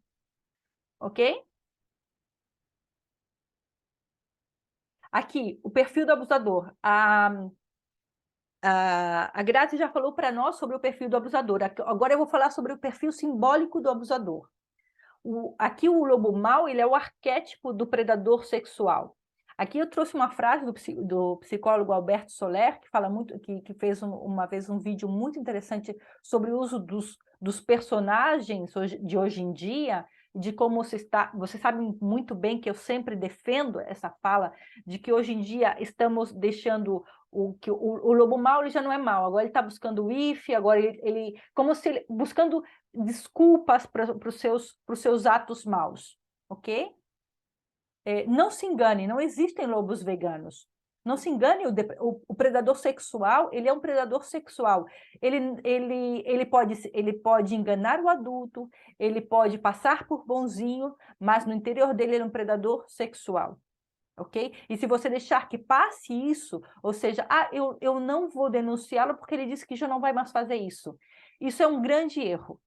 Ok? Ele é um predador sexual. E como isso passa a escondidas, talvez você não saiba que ele está fazendo isso com outra criança. Tá certo? É importante aqui deixar claro que o lobo mau que habita no imaginário infantil, o lobo mau que habita no imaginário popular é o personagem perfeito para representar o predador sexual. Tal como o predador sexual, o lobo dos contos de fadas utiliza o engano, a manipulação, para conseguir os seus objetivos vorazes. Não se contenta somente com a Chapeuzinho Vermelho. Olha só, quando o lobo encontra Chapeuzinho no começo, lá no bosque, ele poderia, se ele realmente estivesse com fome, se fosse uma questão de sobrevivência, o lobo teria comido o Chapeuzinho ali. Não foi uma questão de sobrevivência somente. Ele não somente tinha fome, ele era mau, ele era perverso, ok? Ele também quer a vovozinha e ele engole ambas sem nem ao menos mastigar. Ele traga ambas. Ele tenta comer cada um dos 7 cabritinhos e os 3 porquinhos. Engana, ameaça, manipula e ataca violentamente, só para conseguir os seus objetivos. Vejam se isso não é o perfil de um predador sexual. Engano, ameaça, manipulação e ataque. Vejam se tudo que a Graziella falou não encaixa aqui nesse arquetipo, o arquetipo do lobo mau. E tudo isso é o que nós vemos nas diversas histórias onde o lobo mau é o antagonista. Os 7 cabritinhos, os 3 porquinhos, a Chapeuzinho Vermelho, e por aí vamos. E tantas histórias que surgiram depois. Utilizar um personagem com tanta carga simbólica facilita a compreensão do leitor ou do ouvinte, ok? Sobre a personalidade que desejamos retratar. Quando nós resolvemos utilizar a Chapeuzinho Vermelho e o Lobo Mau, nós não começamos do zero. Nós começamos desde uma base simbólica muito, muito forte, muito sólida, que é toda essa informação que já está contida no inconsciente coletivo e também no inconsciente pessoal, porque já passou para o inconsciente pessoal de cada um de nós, ok? Eu me lembro de uma vez em que uma menina de 3 anos, ela diz que tudo que ela não tinha nem 3 anos, ela não conseguia nem dizer lobo mal bem ainda. Tudo que ela fazia mal, tudo que ela fazia que estava mal, ela não conseguia aceitar que ela tinha feito. Ela dizia, não fui eu que fiz, foi o lobo mal. Ou seja, ela projetava sobre esse personagem um aspecto da maldade dela, ok? Ou ela dizia, cuidado, não vai por aí que o lobo mal pode te atacar. Cuidado, é noite, cuidado com o lobo mal, ok? Então, o lobo mal é uma projeção dessa sombra, dessa maldade que atua no ser humano e que, de alguma forma, se nós não trazermos para a luz, se nós não falarmos sobre isso, se nós não conversarmos com esse lado que é o escuro, continuará aí atrás de nós, na escuridão, e nós não vamos poder lidar com isso, ok? Então, agora vamos falar sobre... Claudinha, Sim. eu queria pontuar que é comum a gente atender a criança e aí liga uma tia adulta, uma irmã da criança já adulta e diz assim, eu acredito na minha irmã, porque o meu pai também fez isso comigo. E então tu vê que realmente é um ciclo só quando alguém denuncia. senão passa gerações e gerações de vítimas, o mesmo violador fazendo a mesma coisa. Ele geralmente tem um perfil de, né, gosta da menina de tal idade ou do menino, então ele já tem um perfil da vítima que eles escolhem, e isso passa geração por geração e continua acontecendo até alguma geração quebrar, porque senão ele não tem fim. Exatamente. Isso é importante, por isso que é importante a denúncia. Aqui, nessa frase daqui, que disse, o lobo me prometeu que não voltaria a fazer mais, ele disse que era uma boa menina e tal, e disse, mas era tudo mentira porque os monstros não têm palavra. Essa frase, os monstros não têm palavra, foi retirada de uma criança que realmente falou isso para Graziella. Os monstros, ou seja, projetou o ato do abusador sobre uma figura arquetípica que é um monstro. O lobo é um monstro, ok? Então, seguimos. Vamos lá. Onde eu estou. Aqui, o perfil da vítima, a Chapeuzinho, ok? Vamos lá, o perfil da vítima, que aqui, no caso, está representado pela Chapeuzinho Vermelho. O perfil da vítima. A Chapeuzinho é o arquétipo do inocente submetido à violência sexual, o arquétipo, né? O arquétipo, quando eu falo de arquétipo, eu estou falando sobre modelo de conduta, é um modelo, o arquétipo é um modelo, ok? Então, a Chapeuzinho é um símbolo da inocência, a inocência da qual o lobo se aproveita para enganá-la e comê-la, ok? Estamos aqui falando do conto, né? Ele se aproveita da inocência dela, faz perguntas, ela responde, ok? Aqui, depois eu vou mostrar para vocês uma imagem que eu coloquei aqui. Tanto nos contos de Charles Perrault, como nos contos dos Irmãos Greens, que são duas versões distintas da Chapeuzinho Vermelha, da Chapeuzinho Vermelho, vemos a mesma menina inocente enviada pela mãe à casa da avó e carregando uma cesta e vestida com um capuz vermelho, ok? No conto de Charles Perrault, a menina é tragada pelo lobo que antes havia comido a vovó. A história termina com um ensinamento moral que o autor destina a jovens inocentes, alegando que elas deveriam ficar mais atentas ao engano de terceiros. Isso é como termina o conto de Charles Perrault. Meninas, quando se tornarem belas moças, sempre tenham cuidado com os lobos. Neste mundo existem muitos doces e amigáveis cuja linguagem é afetuosa e sedutora, e esses são justamente os mais perigosos. Ok? Agora, no caso dos irmãos Greens, eles mudaram isso. Os irmãos Greens, eles resolveram fazer uma versão mais gentil e direcionada à infância, que tem um final feliz tanto para a vovó como para a Chapeuzinho Vermelho. E, claro, um merecido castigo para o lobo, porque no caso do Charles Perrault, ele queria ensinar a jovens, né? Então, ele colocou que a Chapeuzinho era comida, a vovó era comida, e morria todo mundo, e a culpa, e aquele que... No caso de Charles Perrault, creio que foi um grande erro dele, porque foi uma adaptação dele, e ele colocou uma situação moralizante no conto de fada, quando os contos de fadas não devem ter um final moralizante, ok? E como que jogando a culpa para essa jovem, ok? E estamos falando também de uma época e uma sociedade muito moralizante também. Mas no caso dos irmãos Greens, aqui vemos um final mais alentador, porque no conto dos irmãos Greens, a Chapeuzinho e a vovó são resgatadas e o lobo é quem morre no final. E é o lobo que recebe o merecido castigo, que é exatamente a história que é mais famosa entre as crianças, ok? A mais potente entre as crianças e a que mais é compreendida e repassada hoje em dia é a versão dos irmãos Greens, ok? Compartilhar. Aqui, no conto A Jaqueta Vermelha com o Capuz representa o abuso sexual que envolve a menina. Ou seja, por isso que a jaqueta envolve. O abuso sexual, ele te pega, ele te envolve, né? Você se sente dentro, presa nessa situação. E aqui nós vemos também esse olhar de perversão, a perversão versus a inocência.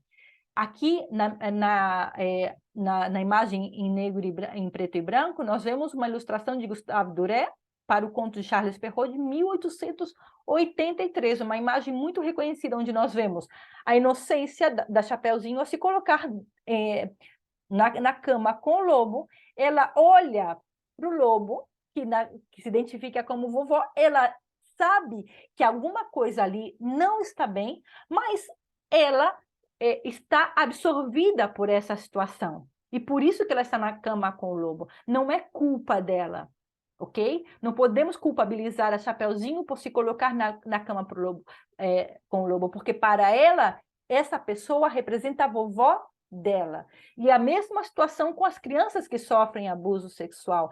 Elas são envolvidas pelo engano, ok? Por isso não podem ser culpabilizadas. Nenhuma criança, nenhum adolescente pode ser culpabilizado por algo com o qual um adulto, que é um manipulador, ok? Envolve essa criança ou esse adolescente. E aqui nós nos inspiramos nessa imagem para criar essa segunda imagem, que é a ilustração da Ana Barbosa, onde se vê sentado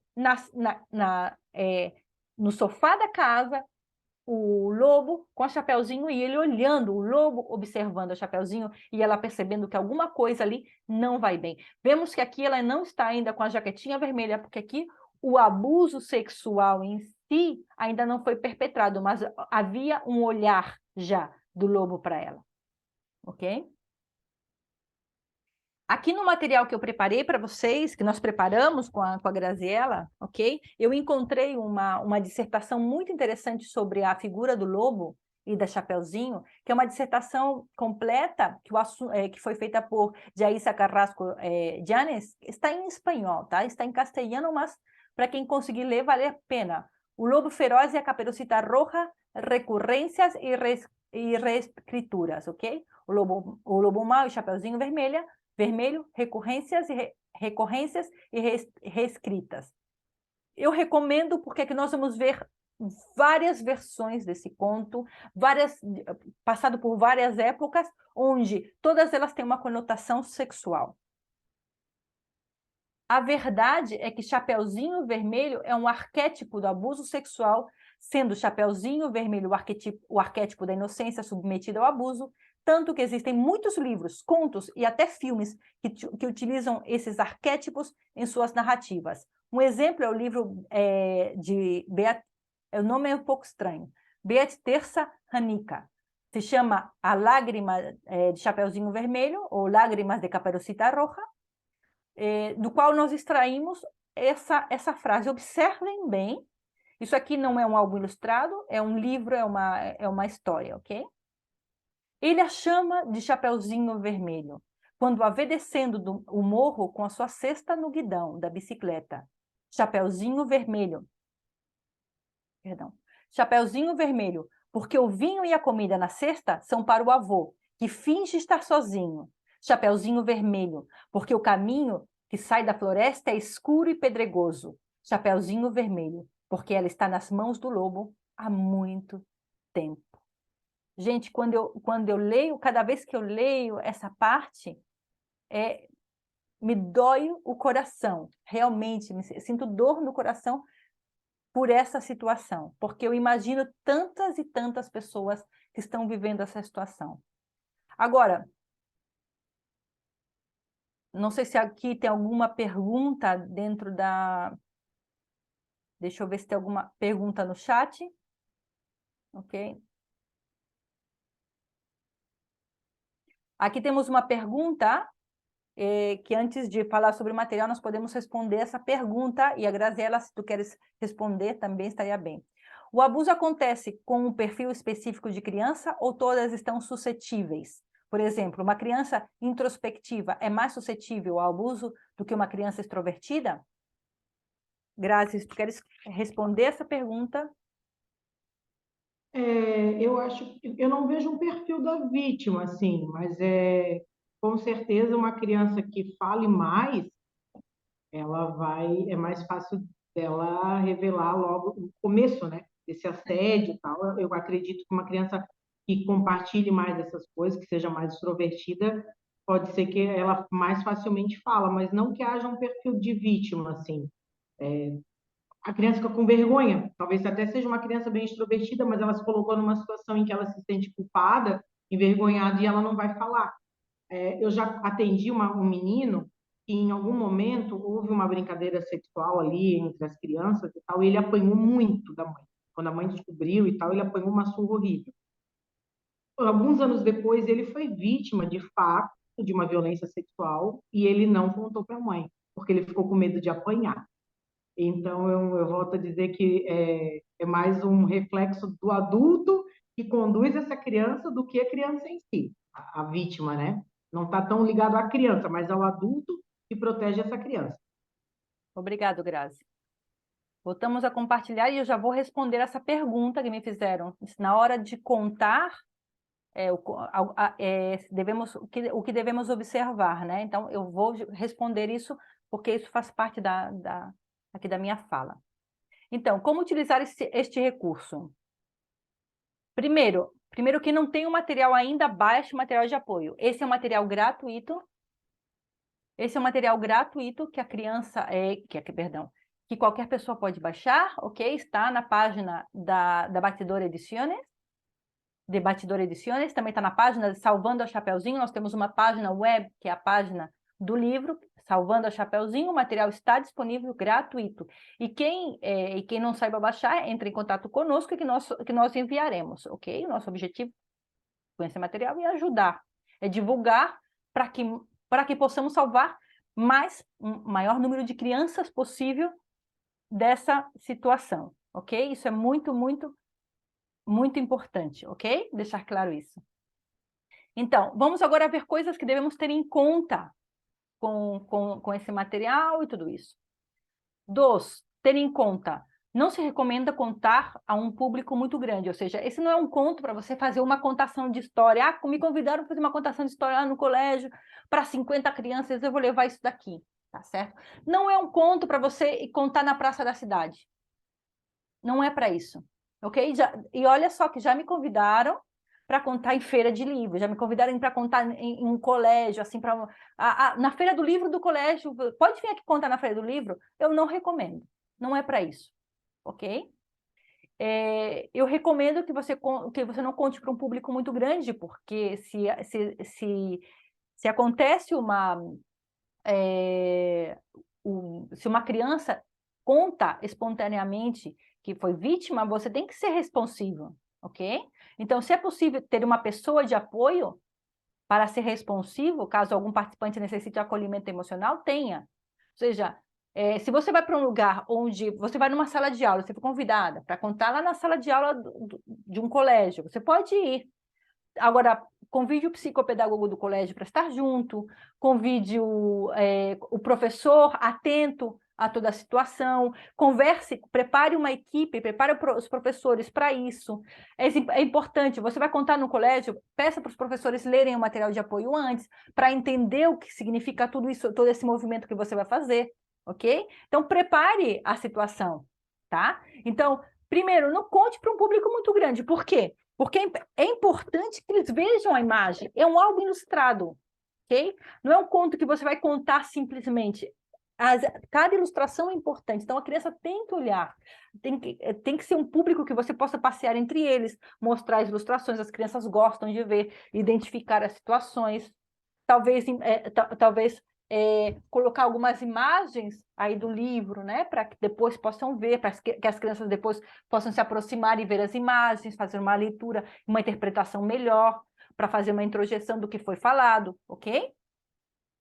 Outra coisa a ter em conta, se uma criança ou adolescente declarar ter sido vítima, é necessário ativar os protocolos de denúncia. Você não pode ir no lugar e contar a história, ok? E que a criança contou o que aconteceu com ela e ninguém faz nada a respeito. Isso não pode acontecer. Porque é possível, se essa criança não for acolhida nesse momento, se essa criança não receber uma resposta à necessidade dela, de ajuda, é possível que essa criança depois ela já não conte para mais ninguém. Entendeu? Então, Se uma pessoa maior de idade declarar ter sido vítima, mostre-se empático. Pergunte se conhece as formas de denunciar e se já recebeu ajuda psicológica. Porque muitas vezes eu observei, assim, depois que eu publiquei esse livro, muitos adultos vieram conversar comigo. Pergunte se ela precisa de ajuda, pergunte se ela já recebeu ajuda psicológica, como ela se sente, ok? Aqui. Agora vamos começar com uma atividade. Vamos agora entrar na contação. Introdução simbólica. Antes de começar a contar a história, podemos perguntar se os ouvintes, se as crianças ou adolescentes, podemos contar a qualquer idade, se lembram do conto da Chapeuzinho Vermelho. Pergunte, vocês lembram do conto do Chapeuzinho Vermelho? Quem eram os personagens do conto? Ok? Para fazer uma introdução simbólica. Depois, a contação. Diga que você vai contar a história da Chapeuzinho Vermelho, mas que essa é uma história um pouco diferente que eles conhecem. Porque se você não disser, eu vou contar a história da Chapeuzinho... Se você disser, eu vou contar a história da Chapeuzinho Vermelho e vier uma história diferente, pode ocasionar frustração nas crianças. Ou elas podem ficar te interrompendo. Ah, essa não é a história que eu lembrava. Agora, se você disser, eu vou contar uma história da Chapeuzinho Vermelho, que é um pouco diferente, mas e prestem atenção, pode contar que as crianças elas vão entrar com você na história. Mostre cada imagem de forma que todos possam vê-la, muito importante. E se o público fizer perguntas, responda, ok? Se o público fazer perguntas, responda. Não ignore as necessidades do público, a não ser que seja uma criança que está interrompendo porque quer interromper, tá certo? Mas por isso que é sempre bom ter uma pessoa de apoio.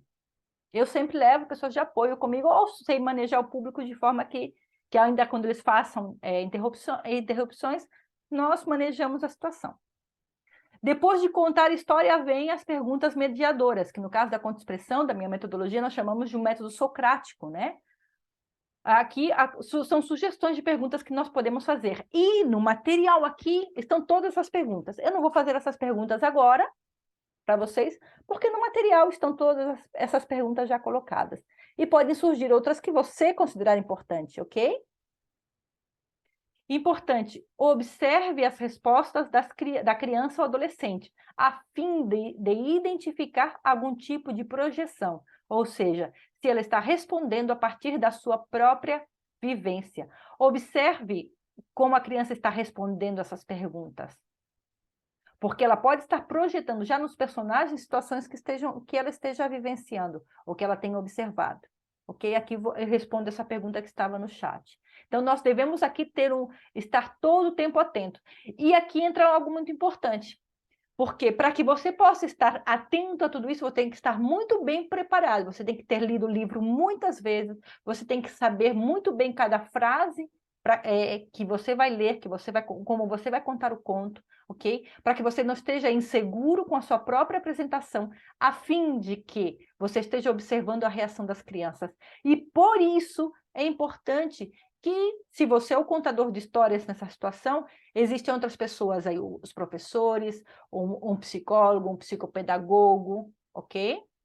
Para que possam estar observando se alguma criança necessita acolhimento nessa hora.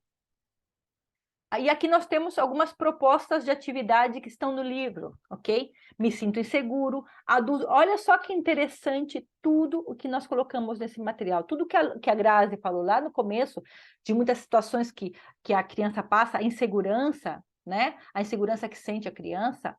É importante trabalhar e fortalecendo o emocional dessas crianças, desde um princípio, trabalhando a segurança dela com relação a ela mesma e com relação aos adultos que ela tem ao redor. Então, por isso que é importante trabalhar a segurança, o adulto de confiança, muito importante, segredos positivos e negativos, porque o abusador, o predador sexual, ele utiliza dos segredos, isso é um segredo nosso, não conta para ninguém. E nós vamos trabalhar isso através de uma atividade divertida, uma atividade lúdica, muito lúdica, e que vai deixar claro para a criança o que é um segredo bom e um segredo mau, um segredo positivo e um segredo negativo. E aqui, outra atividade é as partes privadas do corpo. Aqui, é muito importante conversar com as crianças sobre as partes privadas do corpo, como nós já dissemos antes. Mas também é muito importante nomear corretamente as partes privadas do corpo. Por exemplo, alguns abusadores utilizam de nomes inadequados, abusadores que são dentro do núcleo familiar, para gerar nomes que não são corretos. Por exemplo, uma vez uma criança comentou num colégio assim: o meu papai come a minha bolachinha. E claro, qual é o problema que o papai come a bolachinha de uma criança? Nenhum. Agora, o que a professora não estava entendendo, que a bolachinha era a vagina. Ok? Que olha só a perversão dessa situação. Utilizando uma palavra para enganar a criança, e a criança estava repetindo essa palavra porque é como ela tinha aprendido, ok? Então, não eu utilizo algumas palavras, por exemplo, com a minha filha, eu posso dizer assim, aqui na Espanha, aqui é vagina, não? Vagina ou partes íntimas, mas eu utilizo assim, limpa a tua pombinha. Mas eu sempre digo para ela, carinho, uma pombinha é uma vagina, é uma vagina. Eu posso utilizar essa palavra para você, mas você sempre utiliza vagina, porque nós utilizamos aqui entre nós, mas isso significa isso. E digo outros nomes que nós utilizamos aqui na Espanha, para que ela nunca se sinta enganada nessa situação, ok? Então, aqui as atividades, né? Aqui, me sinto inseguro, ok? Nós utilizamos essa imagem onde ela está perdida no bosque. Quantas crianças se sentem perdidas na situação? Então, nós vamos trabalhar essa imagem, ok? Algumas pessoas me pediram para colocar ilustrações para colorir no material, ok? Estou providenciando. Aqueles de vocês que já compraram o livro, nós enviaremos essas ilustrações para colorir para o e-mail de vocês, tá certo? E uma delas será essa, tá certo? Que nós podemos trabalhar essa situação através de uma imagem para colorir, ok? Então, adultos de confiança, nós vamos trabalhar aqui essas pessoas com as quais a criança pode contar. Os segredos positivos e negativos, nós vamos utilizar aqui a caixa dos segredos, vamos ter duas caixas, a caixa dos segredos positivo, a caixa dos segredos negativo, e nós vamos identificar com as crianças o que é um segredo positivo, o que é um segredo negativo, e o qual deve ser na caixa que está aberta e qual que deve ir na caixa que é fechada, o que é um segredo realmente e o que não deve ser guardado como um segredo. E aqui nós utilizamos com esses cartõezinhos em forma de boca que simbolizam falar, ok?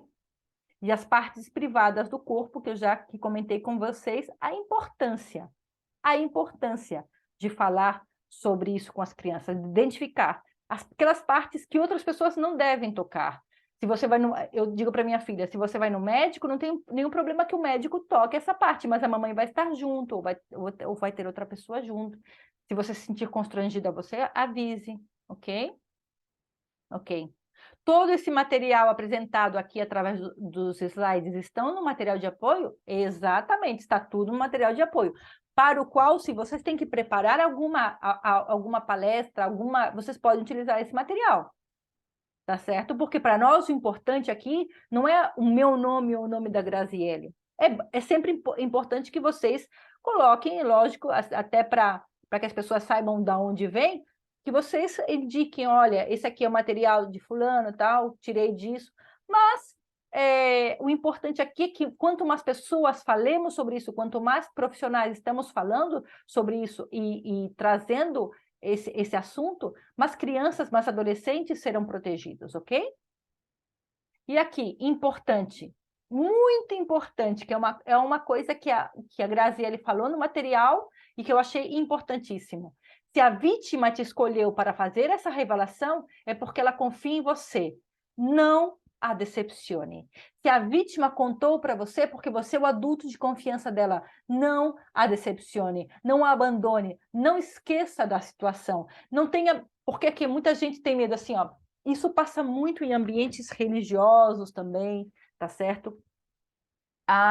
Onde, por exemplo, você vai numa igreja ou você vai numa entidade religiosa e você trabalha com criança e você descobre que uma das crianças está sendo abusada sexualmente e você, claro, aí, como nas igrejas, como nas entidades religiosas, nós trabalhamos o perdão. Trabalhar o perdão não significa que eu vou abandonar essa criança, ok? Esse adulto que está abusando dela deve ser denunciado, porque aqui a, a parte que necessita ser cuidada, como disse Jesus, é a criança. Ou seja, nós temos que cuidar dos nossos pequeninhos, tá certo? Eles devem se sentir amados e cuidados, e é nossa responsabilidade. Nós não devemos proteger o abusador, ok? Ao ler o conto num grupo de crianças, tem algo que possamos observar no momento? É o que eu já respondi, ok? E é possível que surjam gatilhos. Você pode estar lendo, inclusive, para um adulto, e o adulto entrar em catarse e começar a chorar. Isso já aconteceu comigo, ok? Nesse momento, hay que acolher, hay que ajudar essa pessoa também. Agora, vamos ver aqui. Nós já estamos terminando, né? E gostaria de saber se vocês têm alguma pergunta que vocês gostariam de nos fazer antes que nós terminemos, porque, claro, para vocês é no Brasil, para mim não é, mas para vocês já é a hora de comer, né? Já é a hora do almoço. Então, se vocês tiverem alguma pergunta, agora sim vocês podem comentar aqui conosco as dúvidas que vocês tiveram e sobre o uso do material ou sobre alguma questão que nós abordamos aqui ou que nós não abordamos e que vocês gostariam de saber.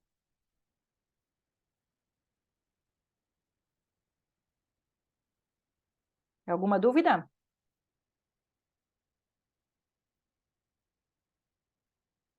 Não? Ficou tudo claro, gente? Ok, venha, Andréia, libera o áudio, pode liberar o áudio e pode fazer a pergunta, porque agora a gente está no final. Claudine, assim, material fantástico, maravilhoso, tudo fantástico. O que eu tenho visto é vídeos na internet falando, não me lembro que país agora, incentivando a masturbação em crianças muito novas e falando isso, entrevistando pessoas. Né? Eu gostaria principalmente da Grazi falar da opinião dela sobre isso, que é uma coisa muito íntima e cada lugar tem um jeito de lidar com isso, né? E aí está tendo uma polêmica relacionada a essa questão, que também acaba indo levando para a questão do abuso sexual, talvez façam isso para evitar, enfim, gostaria de que pudesse abordar sobre essa questão. Antes que a Grazi responda, eu gostaria de ter uma fala aqui. Isso realmente é uma realidade. Aqui na Espanha nós já estamos vendo, inclusive, aqui na Catalunha existia um curso de ensinando a crianças a se masturbar no colégio, ok? Víamos situações assim terríveis. Foi vetado por uma intervenção dos advogados cristãos que entraram com uma ação contra essa circunstância e ela foi vetada, mas essa é uma realidade e isso não... E na minha opinião, agora a Graziela vai dizer isso, mas na minha opinião isso é abuso sexual infantil. Eu particularmente, considero abuso sexual infantil porque nós estamos sexualizando as crianças antes da idade apropriada e nós estamos colocando elas em situações de desamparo frente a outros adultos, né? Estamos aqui, adultos que não são nem pai nem mãe, ensinando uma criança a se masturbar. Eu considero isso um grande equívoco, mas isso é uma realidade a nível mundial, porque se está atacando a criança, a infância e a família. Estão atacando a base da sociedade, estão atacando as nossas crianças, ok? Grazi? A gente tem que fazer uma observação que aqui no Brasil, com certeza, isso não aconteceria, porque, como eu falei, é crime.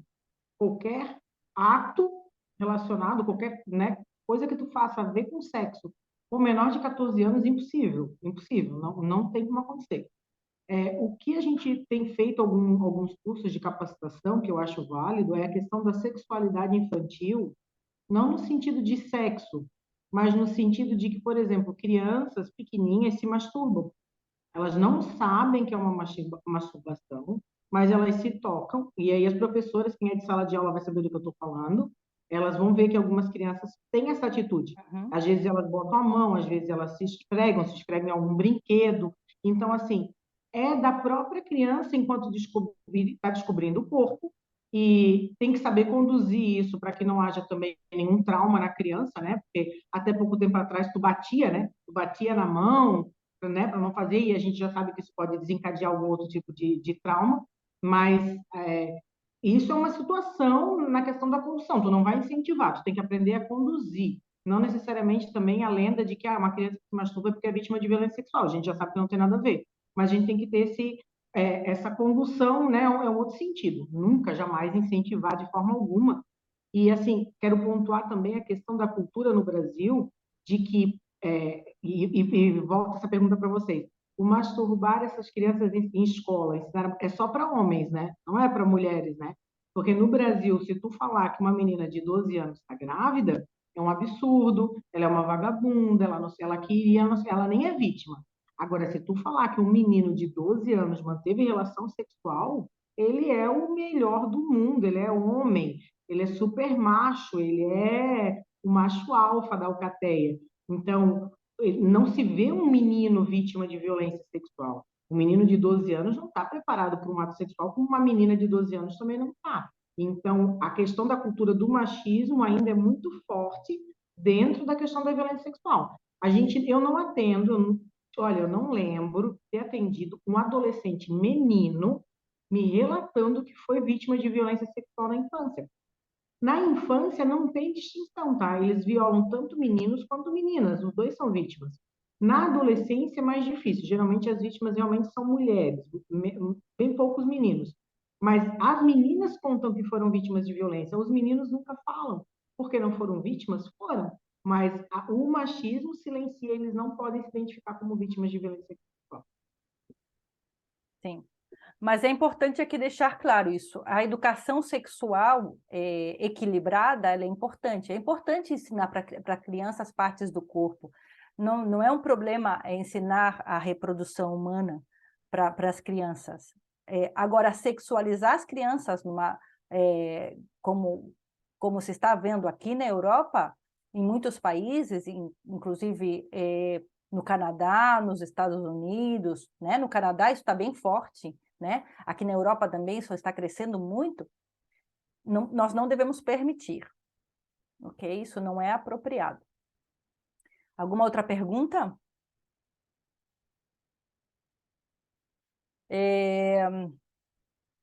Eu quero agradecer a todas vocês por terem estado aqui conosco, né? Foi uma...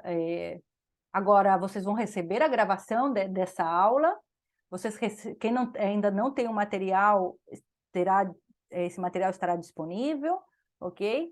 E se vocês, no uso desse material, observarem alguma situação que vocês quiserem comentar comigo, com a Graziela, será maravilhoso escutar vocês e receber esse feedback de vocês, né, quando começarem a aplicar isso, quando levarem isso para as salas de aulas, para as atividades de vocês, e se necessitarem de ajuda em algo, nós estamos disponíveis para vocês, tá? Tanto a Grazi como eu, nós estamos à disposição, e adoraria de ver no Instagram de vocês a foto do livro, a foto dessa aula, de nós falando sobre, de nós aqui conversando sobre isso, porque é muito importante dar visibilidade, né?